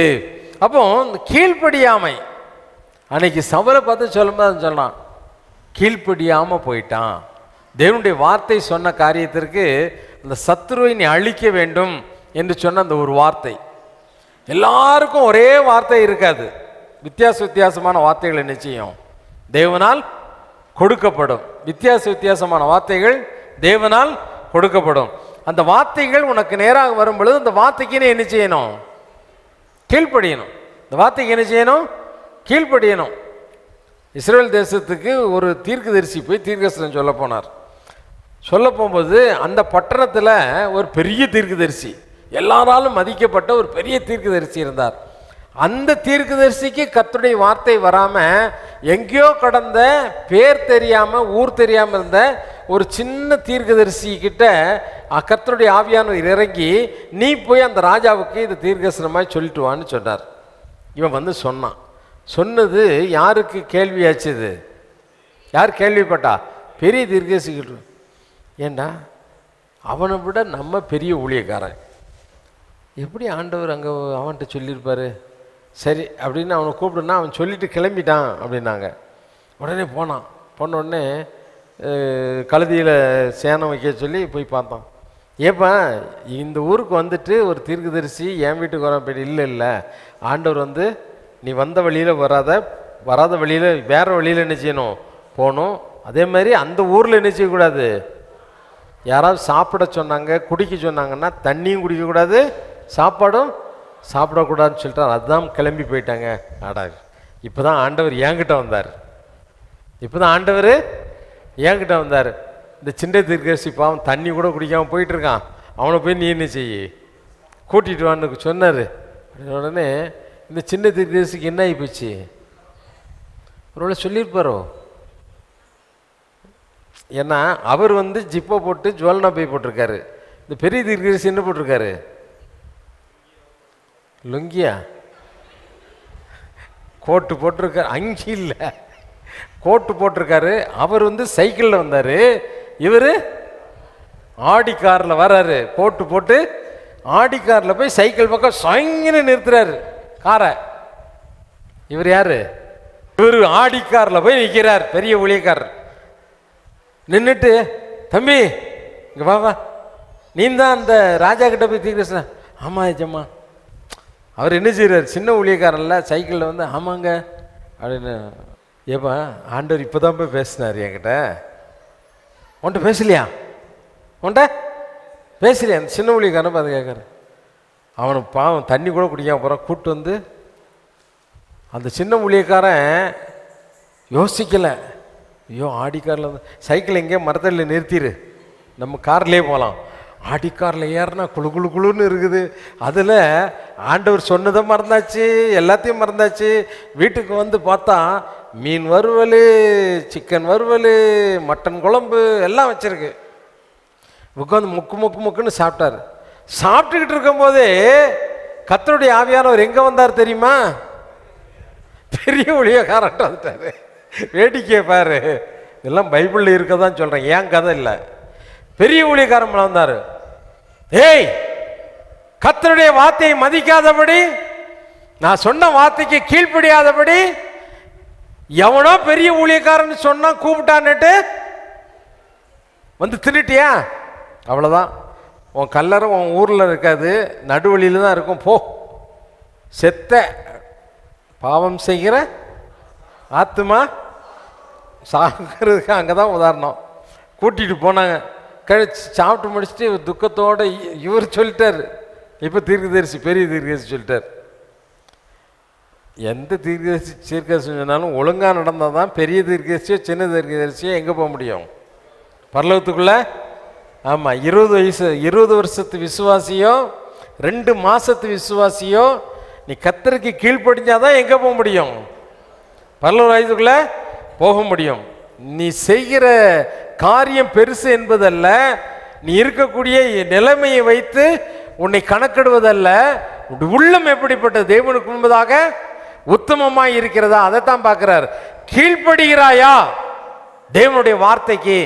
அதுதான் முக்கியம், அதுதான் முக்கியம். போனான், ஒரு சிங்கத்தை அனுப்புனாரு, அடிச்சு போட்டுச்சுது. அவன் போன கழுதையை கூட என்ன செய்யலை, சாப்பிடலை.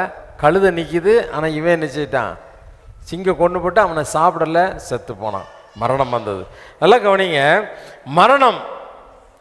மரணம் என்பது பாவம் செய்யும் பொழுது உனக்கு கிடைக்கக்கூடிய அதனுடைய பலன், அது உத்தரவாதம் உள்ளது. நீ செய்த பாவத்திற்கு உனக்கு என்ன கிடைக்குது? தண்டனை கிடைக்குது. அப்போ பாவம், நல்லா கவனிங்க, பாவம் வாழ்க்கையில் ரோமர் 7ஆம் அதிகாரம் 9ஆம் வசனத்தில் பாவம் வந்து உன் வாழ்க்கையில் லைவாக இருக்கக்கூடாது, அதுதான் சொல்கிறார். ரோமர் 7ஆம் அதிகாரம் 9ஆம் வசனத்தில் நான் செத்து போனேன், பாவம் உயிர் கொண்டது. அப்போ பாவம் கீழ்ப்படியாமை என்பது நம்ம வாழ்க்கையில என்ன செய்யக்கூடாது, அது செத்து போனதாகவே இருக்கணும். என்ன செய்யணும்? செத்து போனதாகவே இருக்கணும். கர்த்தருக்கு கீழ்ப்படுகிறவங்க மற்றவங்க பார்வையில் எப்படி இருப்பாங்கன்னா அற்பமாக எண்ணப்படுவாங்க. கர்த்தருக்கு கீழ்ப்படிக்கிறவங்க பைத்தியக்காரங்க மாதிரி தெரிவாங்க. எப்படி தெரிவாங்க?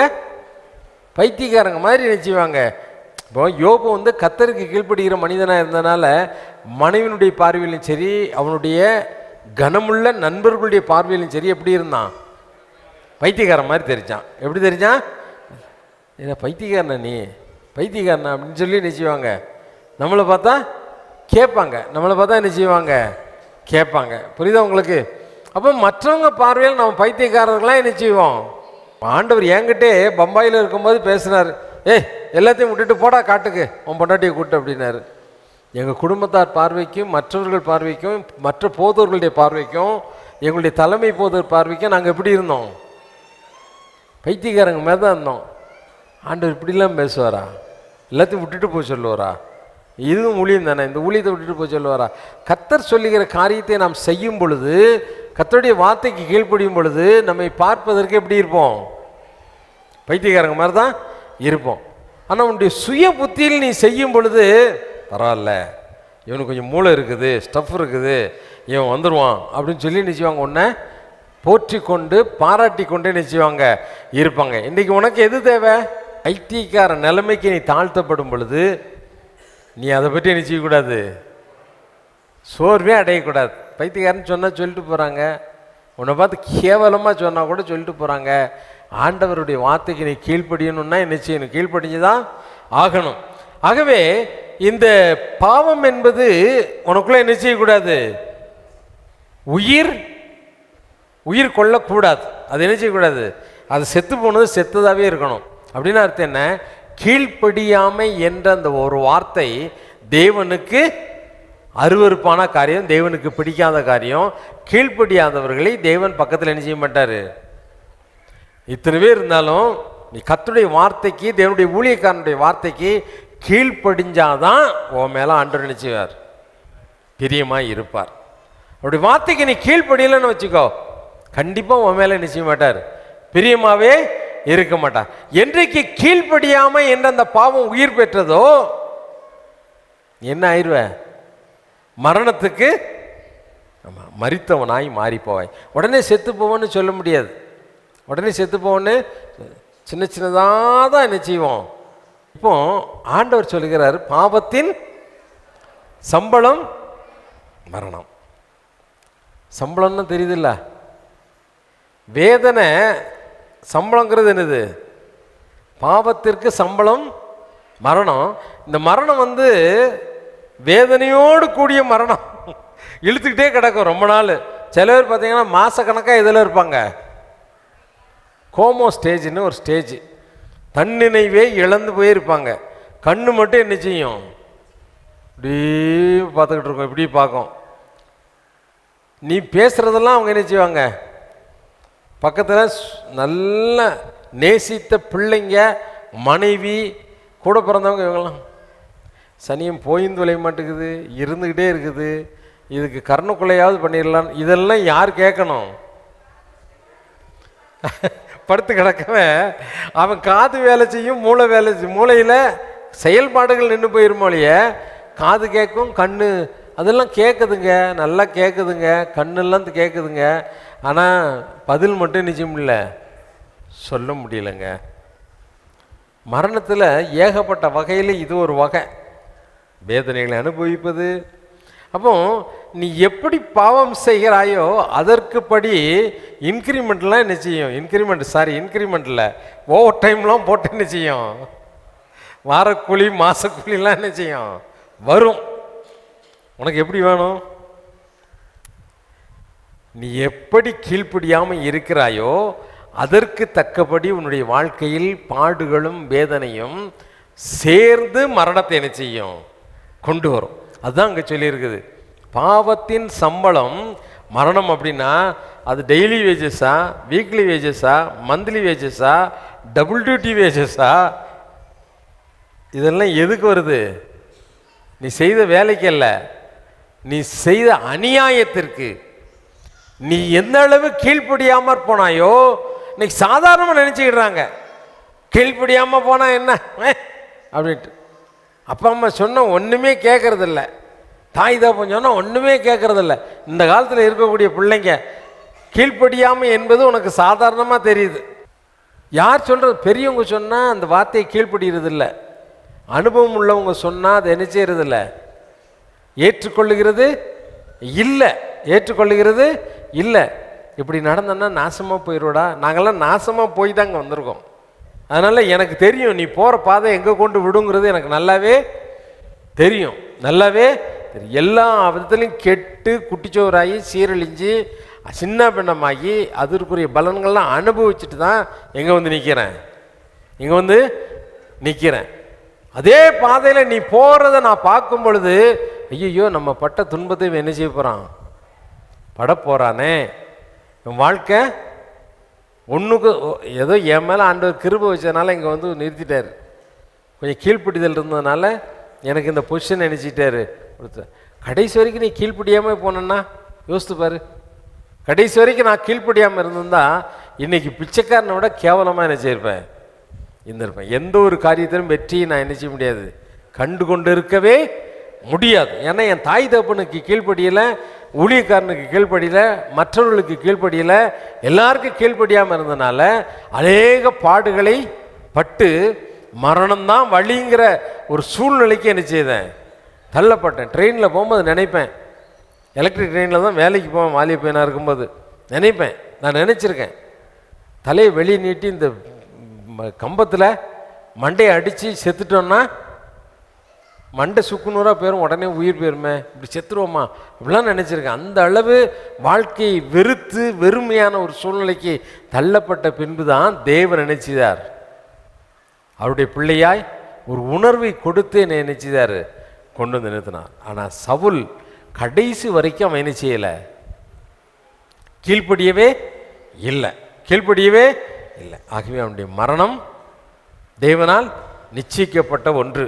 அவனுக்கும் அவன் பிள்ளைகளுக்கும் சேர்த்து அந்த சாபம் என்ன செய்யப்பட்டது, கிடைக்கப்பட்டது. வேதம் சொல்லுகிறது இந்த பாவம், இந்த கீழ்ப்படியாமை என்பது சில நேரம் அறியாமையினால் வரும். ஏன்னா வேதம் என்ன சொல்லுது பாருங்களேன். வேதத்தில் 1 யோவான் 5ஆம் அதிகாரத்தில் வாசிக்கும் பொழுது மரணத்திற்கு ஏதுவல்லாத பாவம் சிலது இருக்குது. மரணத்திற்கு ஏதுவல்லாத பாவமே என்ன செய்தான், பாவத்தின் சம்பளம் என்னது, மரணம். ஆனால் 1 யோவானில் சொல்லும்போது 5ஆம் அதிகாரம் 16, 17 வசனம் வாசிக்க கேட்போம். மரணத்துக்கு ஏதுவல்லாத பாவத்தை, மரணத்திற்கு ஏதுவல்லாத பாவத்தை தன் சகோதரன் செய்ய ஒருவன் கண்டால், தன் சகோதரன் செய்ய ஒருவன் கண்டால் அவன் வேண்டுதல் செய்ய கடவன், அவன் வேண்டுதல் செய்ய கடவன். அப்பொழுது அவனுக்கு ஜீவனை கொடுப்பார். அப்பொழுது அவனுக்கு ஜீவனை கொடுப்பார். யாருக்கென்றால், யாருக்கென்றால் மரணத்துக்கு ஏதுவல்லாத பாவத்தை, மரணத்துக்கு ஏதுவல்லாத பாவத்தை செய்தவர்களுக்கே மரணத்துக்கு ஏதுவான பாவமும் உண்டு, மரணத்துக்கு ஏதுவான பாவம் உண்டு. அதை குறித்து வேண்டுதல் செய்ய நான் அதை குறித்து நான் வேண்டுதல் செய்ய நான் அநீதி எல்லாம் பாவம்தான். ஆமா, அநீதி எல்லாம் பாவம்தான் என்றாலும் மரணத்துக்கு ஏதுவல்லாத பாவமும், மரணத்துக்கு ஏதுவல்லாத பாவமும் உண்டு. சவுலுக்காக சாமுவேல் துக்கித்து கொண்டிருந்த பொழுது அதுக்கு அடுத்த அதிகாரத்தில் 16ஆம் அதிகாரத்துக்கு வரும்போது அவர் சொல்றாரு, இன்னும் நான் புறக்கணித்து தள்ளின சவுலுக்காக எந்த மட்டும் நீ துக்கித்து கொண்டிருப்பாய், எந்த மட்டும் விற்று அடுத்த ஸ்டெப்புக்கு நீ போ, அவனை பற்றி நீ என்ன செய்யாது, இனிமே நினைக்காத அப்படின்னு சொல்லி நினைச்சார். ஏன்? அவன் செய்த பாவம் அந்த கீழ்ப்படியாமை இருந்துட்டு அதுக்கு ஒரு நியாயத்தை வேற கற்பிக்கிறான். நியாயத்தை வேற என்ன நியாயத்தை கற்பித்தான்? ஆண்டவருக்கு பலியிடுவதற்காக கொண்டு வந்தேன். என்ன சொல்கிறான்?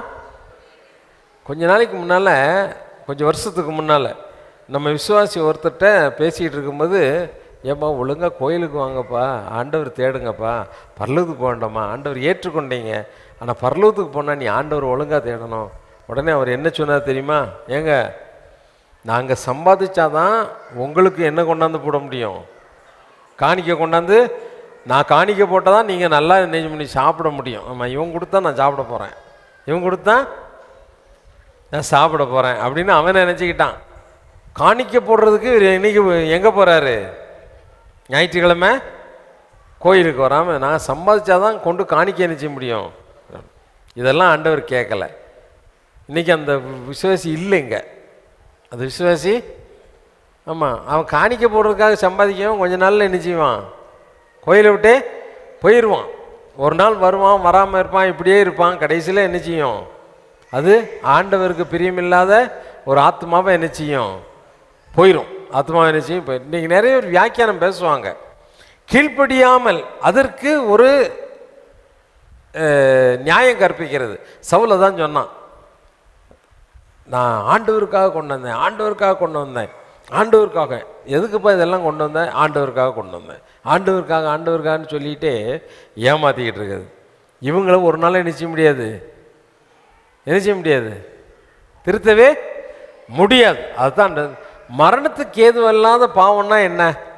ஆதி நாட்களில் ஆண்டவர் இஸ்ரேல் ஜனங்களை செட்டில் பண்ணும்போது அவங்களுக்கு அடைக்கல பட்டணம் என்று ஒரு பட்டணத்தை ஒவ்வொரு கோத்திரத்திலையும் நிச்சயிதார் செய்யணும். அந்த அடைக்கல பட்டணத்தில் ஒரு ஜெப ஆலயம், அந்த ஜெப ஆலயத்தில் ஒரு பலிபீடம், பலிபீடத்தில் 2 கொம்பு, மாட்டு கொம்பு மாதிரி 2 கொம்பு வச்சு, அதாவது கைப்பிசகாய் ஒருவனை கொன்றவன், கைப்பிசகாய் ஒருவனை.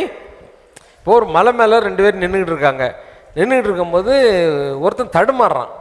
தடுமாறும் போது பக்கத்தில் இருக்கவனை பிடிக்கிறான். பிடிச்ச உடனே அவன் எதிர்பாராமல் இவன் பிடிச்சதுனால அந்த பக்கம் பள்ளத்தில் என்ன செய்யிட்டான்? விழுந்துட்டான். இவன் வேணும்னே அவனை என்ன செய்யலை? தள்ளலை. இவன் உயிர் காக்கிறதுக்காக அவனை பிடிச்சான். அவன் தவறி என்ன செய்யிட்டான்? குழிக்குள்ளே விழுந்துட்டான்.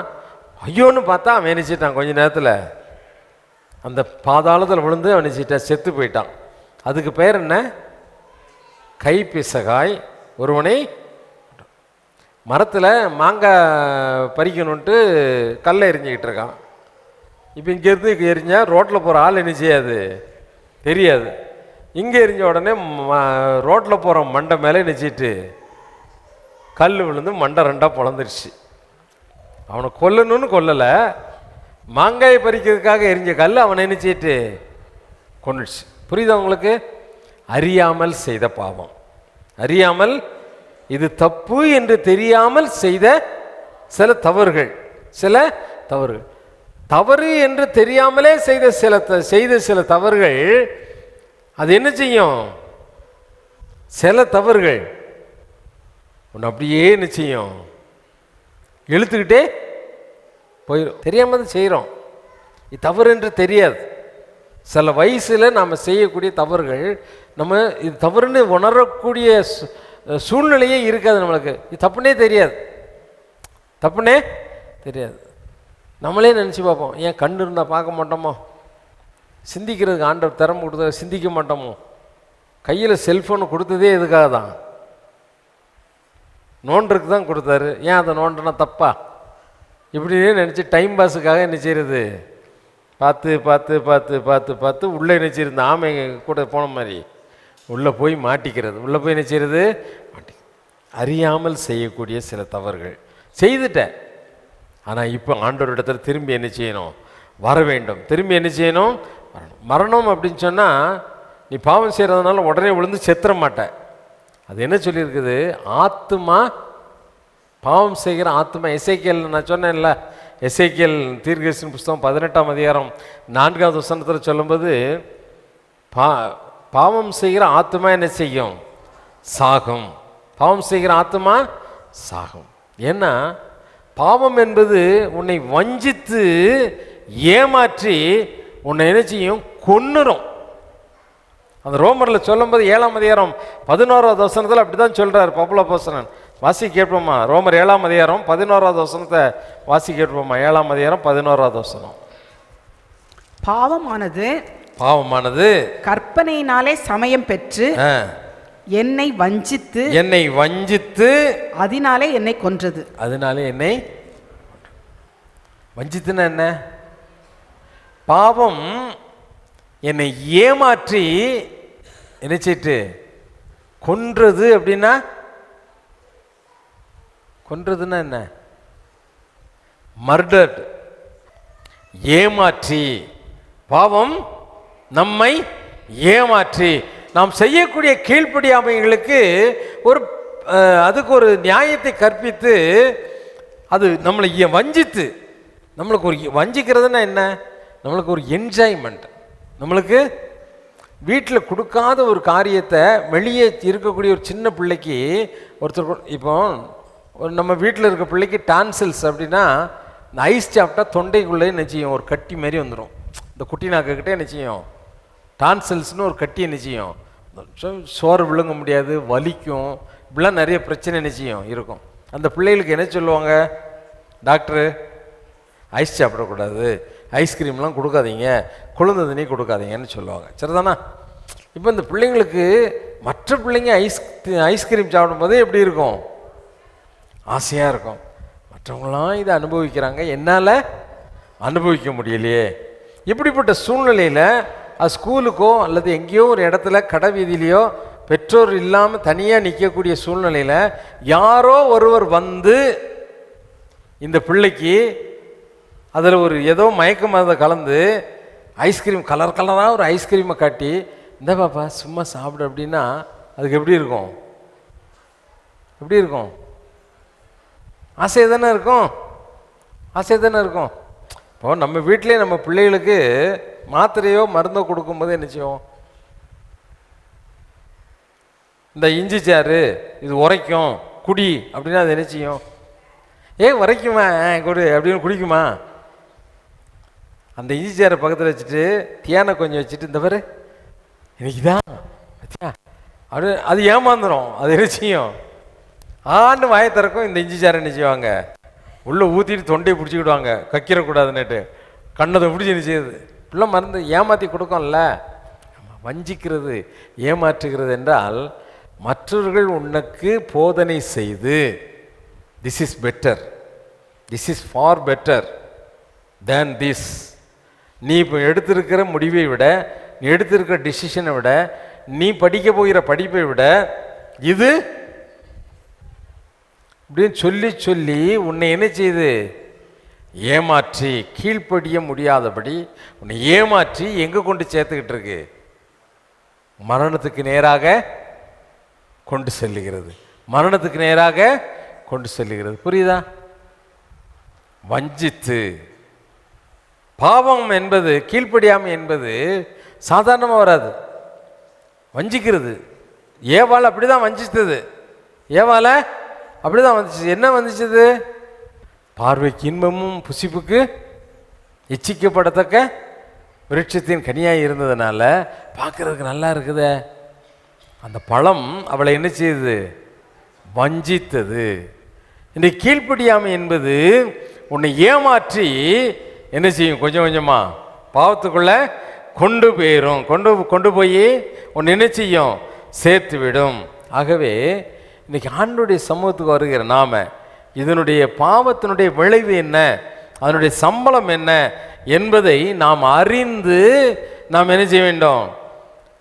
ஆண்டவர்கிட்ட மனதில் என்றைக்கு நாம் பாவத்தினால் வஞ்சிக்கப்பட்டோமோ, என்றைக்கு நாம் பாவத்தினால் வஞ்சிக்கப்பட்டோமோ, இப்போ செத்து போனவருக்கும் சிம்டம்ஸ் இருக்குல்ல, அப்படி தானே?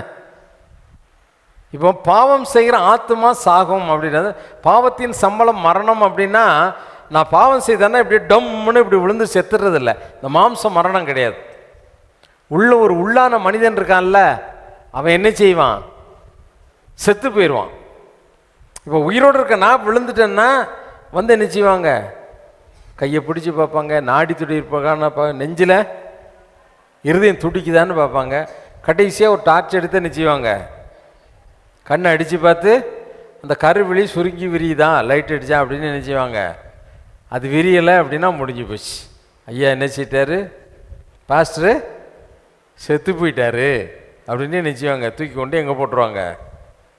இந்த பாவத்தின் சம்பளம் மரணம் அப்படின்னு சொன்னால், மரித்து போனால் அதுக்கு ஒரு சிம்டம்ஸ் இருக்குது. அதே மாதிரி ஆத்மா செத்து போயிட்டு அப்படின்னா என்னையா சிம்டம்ஸ் இருக்குது? இப்போ சவுலுக்கு ஆத்மா செத்து போச்சு. அவன் பாவம் செய்தான், அவன் ஆத்மா செத்து போச்சு. சரிதானா? அவனுக்கு ஆத்மா செத்து போனதுக்கு சில அறிகுறிகள் இருந்திருக்கும்ல. என்ன அறிகுறிகள் இருந்திருக்கும்? ஒரு 2 அறிகுறி சொல்கிறோம் பாருங்களேன்.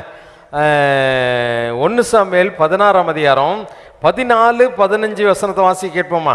கர்த்தருடைய ஆவி சவுலை விட்டு நீங்கினார். கர்த்தருடைய ஆவி சவுலை விட்டு நிச்சயதார் நீங்கினார். கர்த்தரால் விடப்பட்ட ஒரு பொல்லாத ஆவி, கர்த்தரால் விடப்பட்ட ஒரு பொல்லாத ஆவி அவனை கலங்க பண்ணி கொண்டிருந்தது. ஆமா, நல்லா கவனிங்க. அவனை என்ன செய்து? கலங்க பண்ணி கொண்டிருந்தது. கலங்க பண்றதுனா கலங்க பண்றதுனா என்ன? நம்ம தவறு செய்யும் பொழுது கலக்கம் என்பது ஒரு விதமான பயம். என்ன பயம்? நீ எங்கேயாவது தப்பு செய்தன்னா திடீர்னு ஒரு பார்த்துருப்பாங்களோ பார்த்துருப்பாங்களோ பார்த்துருப்பாங்களோ இப்படின்னு உள்ளத்துக்குள்ளே ஒரு பக்குன்னு அடிச்சுட்டு இருக்கும் பார்த்தியா? அதுக்கு பேர் என்னது? ஸ்கூல் படிக்கும்போது, அப்போவே 10th படிக்கும்போது நான் தம் அடிக்க ஆரம்பிச்சிட்டேன், பழகிட்டேன். நான் பக்கத்தில், எங்கள் ஊருக்கு பக்கத்தில் ஆய்க்குடி அப்படின்ட்டு ஒரு ஊர். இப்போ இந்த மவுண்ட் சிலாசஸ் கூட ஒருத்தர் ஊழியர் தெரியுமா, செத்து போயிட்டார், அப்பாத்துறைன்னு ஒருத்தர். அவர் ஊரில் போய் ஏதோ ஒரு சந்தர்ப்பத்துக்கு நானே என் ஃப்ரெண்ட்ஸ்லாம் போனோம். பஸ் ஸ்டாண்டில் போய் நிற்கிறோம். பஸ் ஸ்டாண்டில் நிற்கும்போது அந்த பஸ் ஸ்டாண்டு கடையில் சிகரெட் வாங்கி, அப்போ நான் தம் அடிச்சுட்டு இருக்கேன். தம் அடிச்சுட்டு இருந்தால் எங்கள் ஊர்லேருந்து வர டவுன் பஸ் வந்த உடனே டவுன் பஸ்ஸில் எங்கள் ஸ்கூலு ஹெட்மாஸ்டர் இறங்குறாரு. பார்த்த உடனே பக்குன்னு ஆயிடுச்சு, என்ன செய்யன்னு தெரில. அவர் நேரே கடைக்கு நேரம் வர்றார். வந்தால் என்ன செய்யன்னு தெரில, சிகரெட்டை அப்படியே கைக்குள்ளே வச்சு நசிக்காச்சு. அது சுட்டால் கூட பரவாயில்ல. இப்போ என்னது? சிகரெட்டை நசிக்காச்சு, ஆனால் வாய்க்குள்ளே என்ன இருக்குது? வாய்க்குள்ளே புகை இருக்குது. வாயை திறக்கவே முடியாது. வாயை அவர் ஏண்டா ராஜா அங்கே நிற்க அப்படின்னு, ராஜான்னு தான் என்னை கூப்பிடுவாங்க. ராஜா அங்கே நிற்க அப்படின்னாங்க. என்னடா இருக்க அப்படின்னா புகை வந்துடுச்சு. கடைசியில் முழிக்காரு, என்னடா வாய்க்குள்ளேருந்து புகையாக வருது அப்படின்னு சொல்லிட்டு. அவருக்கு தெரிஞ்சு போச்சு நான் சிகரெட் குடிச்சேன்னு. இப்போ எனக்கு என்ன பையன், அதே ஸ்கூலில் தான் எங்கள் அம்மா டீச்சராக வேலை பார்க்காங்க. எங்கள் அம்மா என்ன செய்கிறாங்க, இப்போ எனக்கு ஒரே இது, எங்கள் வீட்டுக்கு தெரியாது நான் சிகரெட் குடிக்கிறது. வாத்தியார் போய் சொல்லிடுவாரோ, ஐயோ சொல்லிடுவாரோ இப்படின்னு என்னது? பயம். இதுக்கு பேர் என்னது?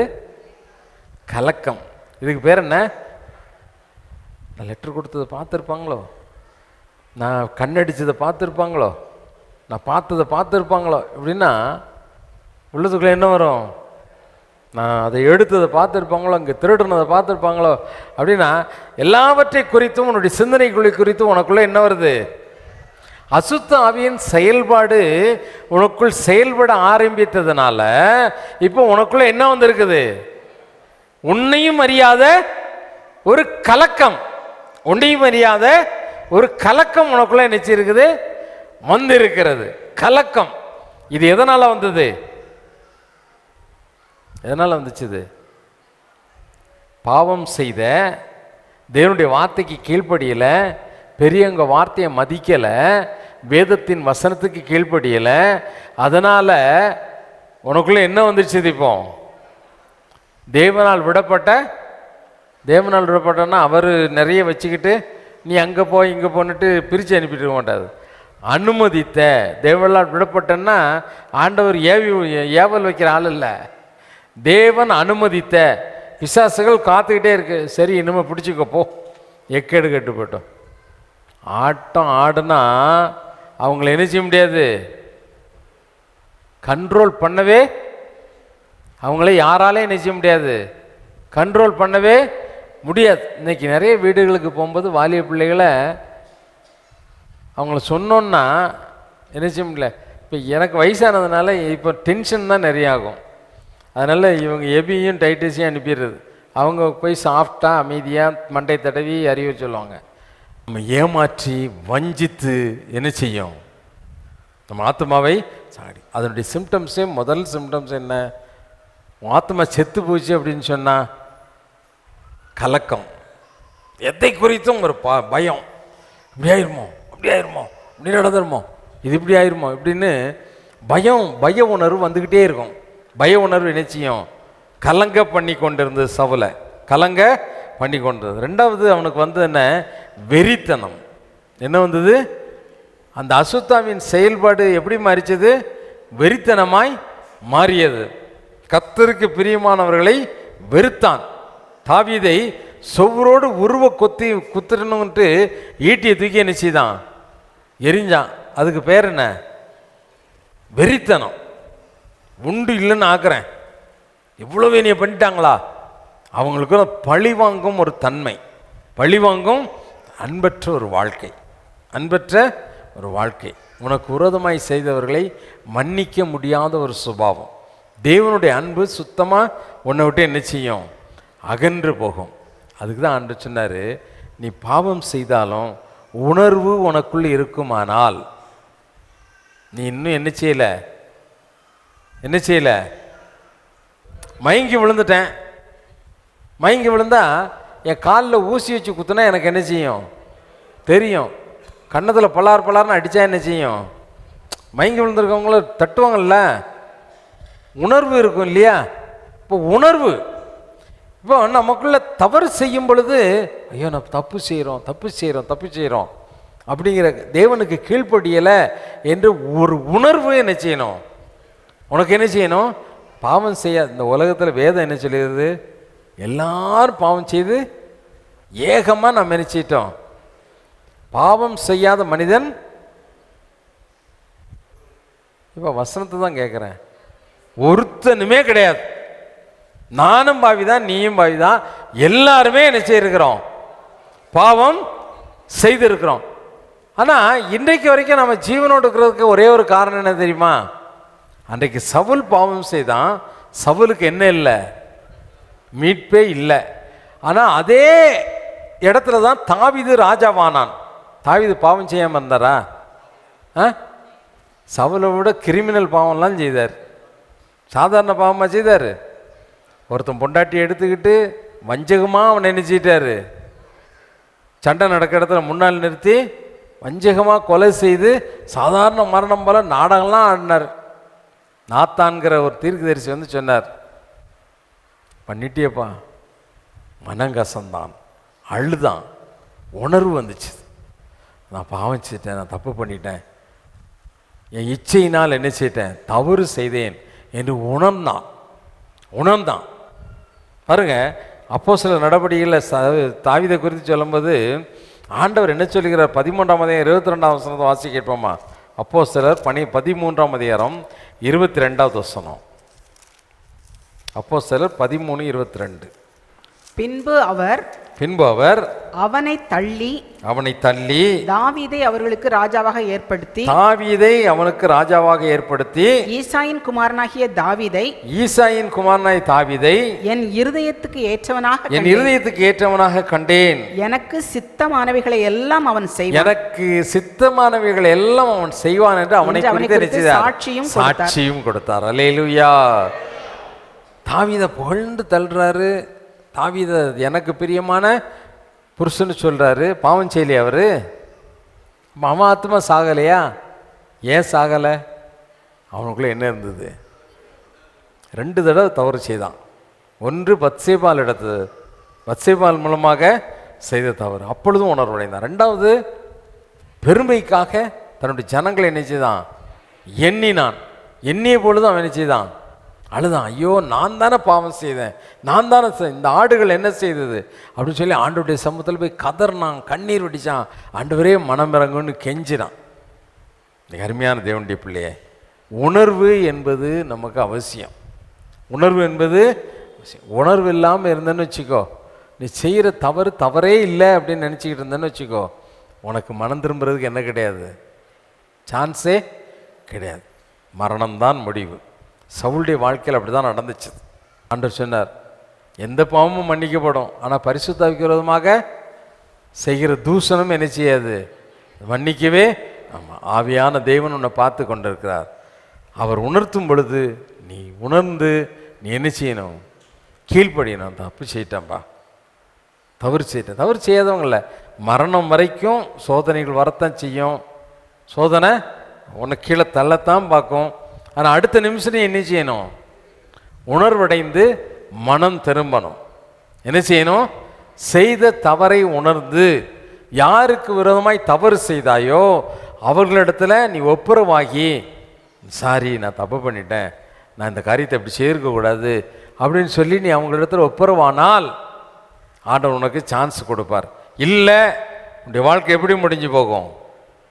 பெனால்ட்டியோட. பாவத்தின் சம்பளம் மரணம், பாவத்தின் சம்பளம் மரணம். எல்லாம் முழங்கால் படிட்டு ஆண்டவரே, ஒரு சவுல் ராஜாவாக இருந்தான், தாவீது ராஜாவாக இருந்தான். 2 பேருக்குள்ள ஒருவனுக்கு மனம் திரும்பவே சான்ஸ் இல்லாமல் போயிடுச்சு. காரணம், அவன் செய்த தவறுகளுக்கு நியாயம் கற்பித்து கொண்டிருந்தான். இது ஓகே, இது கர்த்தருக்காக தான் நான் இப்படி செய்கிறேன் என்று சொல்லி கர்த்தரை சாட்டி, கர்த்தரை முன்னால் வச்சு அவருக்காக செய்கிறேன் அப்படின்னு சொல்லி நியாயம் கற்பித்து கொண்டு தான் செய்த தவறுகளுக்கெல்லாம் இதில் என்ன தப்பு, இதில் என்ன தப்பு, இதில் என்ன தப்பு சொல்லாத. நீ மனம் திரும்புறதுக்கே வாய்ப்பு இல்லாமல் போயிடும். ஆனால் தாவீது தீர்க்கதரிசியினால், கர்த்தருடைய தாசனால், கர்த்தருடைய ஊழியக்காரனால் கண்டிக்கப்பட்ட பொழுது, தவறை சுட்டி காட்டிய பொழுது உணர்வடைந்தான், மனம் திரும்பினான். அருமையான தேவனுடைய பிள்ளையே, நீ தப்பு செய்திருக்கலாம், இச்சையில் விழுந்திருக்கலாம், கர்த்தருக்கு பிரியமில்லாத ஏதோ ஒரு காரியத்தில் நீ கீழ்ப்படிதல் இல்லாமல் நடந்து கொண்டு இருக்கலாம். ஆனால் இன்றைக்கு தேவன் உனக்கு ஒரு தருணத்தை கொடுக்கிறார். ஆண்டவர் நோக்கிப்பார், ஆண்டவரே தப்பு செய்துட்டேன்ப்பா, தவறு செய்துட்டேன்ப்பா, எனக்கு இறங்குங்க ஆண்டவரே. ஆண்டவருடைய சமூகத்தில் நீ ஒப்புக்கொடு. கர்த்தர் உன்னை மாற்ற வல்லவர். மரணத்துக்கு அல்லாத பாவம் என்பது செய்த தவறை குறித்த உணர்வு. அந்த உணர்வுக்கு உன்னை ஒப்பு கொடுத்து, ஆண்டவரே நான் தப்பு செய்தேன்னு ஆண்டவருடைய பாதத்துக்கு ஓடி வர பார்த்தாயா, அதுதான் மரணத்துக்கு அல்லாத பாவம். என்றைக்கு செய்த பாவத்திற்கு நியாயம் கற்பித்து கொண்டே இருக்கிறாயோ, இட்ஸ் ஓகே, இதுல ஒன்றும் தப்பு இல்லை, இது இயற்கையா என்னுடைய வாழ்க்கையில் வரக்கூடிய சுபாவம் தான், இதை நான் செய்யலாம் என்று சொல்லி என்றைக்கு நீ அதுக்கு நியாயம் கற்பிக்க ஆரம்பிக்கிறாயோ, அன்றைக்கு மனம் திரும்ப உனக்கு வழியே இல்லாமல் போயிடும். கடைசி வரைக்கும் கிறிஸ்தவனாகவே இருந்து நீ மரிக்கலாம். ஆனாலும் உனக்கு தேவன் மனம் திரும்புதலை கட்டளையிட முடியாது. உனக்கு விமோசனம் கிடையாது. கர்த்தருடைய பிள்ளையாய் மறுபடியும் எழுந்து நிற்க வேண்டுமானால் ஆண்டவர் உன்னை உணர்த்தும் பொழுது அந்த உணர்வுக்கு கீழ்ப்படி. ஆண்டவரே நான் தப்பு செய்துட்டேன்ப்பா, நான் தவறு செய்தேன், ஆண்டவர் பார்த்து சொல். பாவத்தின் சம்பளம் மரணம். ஆனால் தேவன் உனக்கு கொடுக்கக்கூடிய கிஃப்ட், நீ உணர்வடையும் பொழுது அது நித்திய ஜீவன். நித்திய ஜீவன், பரலோகம் வரைக்கும் சுதந்திரிக்க போகிற நித்திய ஜீவனை உனக்கு கொடுப்பார். மாம்சம் இந்த உலகத்தில் அழிந்து போகலாம், அழிவில்லாத ஒரு வாழ்க்கை, அழிவில்லாத ஒரு வாழ்க்கை, நித்தியமான வாழ்க்கை தேவன் உனக்கு கொடுக்க ஆவலாய் இருக்கிறார். ஆண்டவருடைய சமுத்திரம் உன்னை தாழ்த்தி ஒப்புக்கொடு. அன்பு தகப்பனே, இந்த நாளில் எங்க கூட நீங்க பேசியிருக்கிறீங்கப்பா. ரோமர்ல சொன்ன ஒன்னமாய் பாவத்தின் சம்பளம் மரணம், ஆனால் தேவனுடைய கிருபை வரமோ தேவனாகிய கர்த்தரால் உண்டாகும் நித்திய ஜீவன் என்று சொன்னீரே. ஆண்டவரே, அந்த நித்திய ஜீவனை சுதந்திரித்து கொள்ள உணர்வுள்ளவர்களாய் எங்களை மாற்றுங்கப்பா, உணர்வுள்ளவர்களாய் மாற்றுங்க. நாங்கள் பாவத்தில் விழுந்து போனதற்கு மற்றவர்கள் தான் காரணம் என்று மற்றவர்களை காரணம் சொல்லி ஏவாளை போல ஆதாமை போல ஆண்டவரே உம்முடைய பிரசனத்தை விட்டு நாங்கள் விலக்கப்பட்டவர்களாய் மாறாதபடி தாவீதை போல உம்முடைய இருதயத்திற்கேற்ற மனிதனாய் எங்களை மாற்றுங்க. உணர்வுள்ள இருதயத்தை எங்களுக்கு தாங்கப்பா. தேவரீர் எங்களுக்கு உணர்த்தக்கூடிய ஒவ்வொரு கீழ்ப்படியாமைக்கும் கீழ்ப்படியக்கூடிய மனதை எங்களுக்கு கட்டளையிடுவீராக. ஆவியானவர் எங்களுக்கு உதவி செய்வீராக. எங்களை ஆண்டவரே உடைய பிள்ளைகளாய் உடைய நித்திய ஜீவனை சுதந்திரித்துக் கொண்டு நித்திய ராஜ்யத்திற்கு வந்து சேரக்கூடிய இந்த பாக்கியத்தை எங்களுக்கு கொடுப்பீராக. ஆசீர்வதியும் வழிநடத்தும். இயேசுவின் நாமத்தில் ஜெபிக்கிறேன் பிதாவே, ஆமேன் ஆமேன். நம்முடைய கர்த்தராகிய இயேசு கிறிஸ்துவினுடைய கிருபையும் பிதாவாகிய தேவனுடைய அன்பும் பரிசுத்த ஆவியினுடைய அன்யோன்ய ஐக்கியமும் இன்றும் என்றும் சதா காலங்களிலும் நம்மனரோடு கூட இருப்பதாக. ஆமேன். தேவ ஆசீர்வாதத்தோடு அடியாரை அனுப்பும். வார்த்தை என்னும் அப்பத்தாலே போஷித்து வளர்த்தியும் எப்போதும் மை தேடி வந்து மனதார போற்றினோம். மோட்சலோகத்தில் கழித்து உம்மை வாழ்த்தி தொழுவோம். ஆமென். என் ஆத்துமாவே கர்த்தரை ஸ்தோத்திரி, என் முழு உள்ளமே அவருடைய பரிசுத்த நாமத்தை ஸ்தோத்திரி. என் ஆத்துமாவே கர்த்தரை ஸ்தோத்திரி, கர்த்தர் செய்த சகல உபகாரங்களையும் மறவாதே. ஆமென், ஆமென். ஹல்லேலூயா, ஹல்லேலூயா, ஹல்லேலூயா. God bless you. Amen.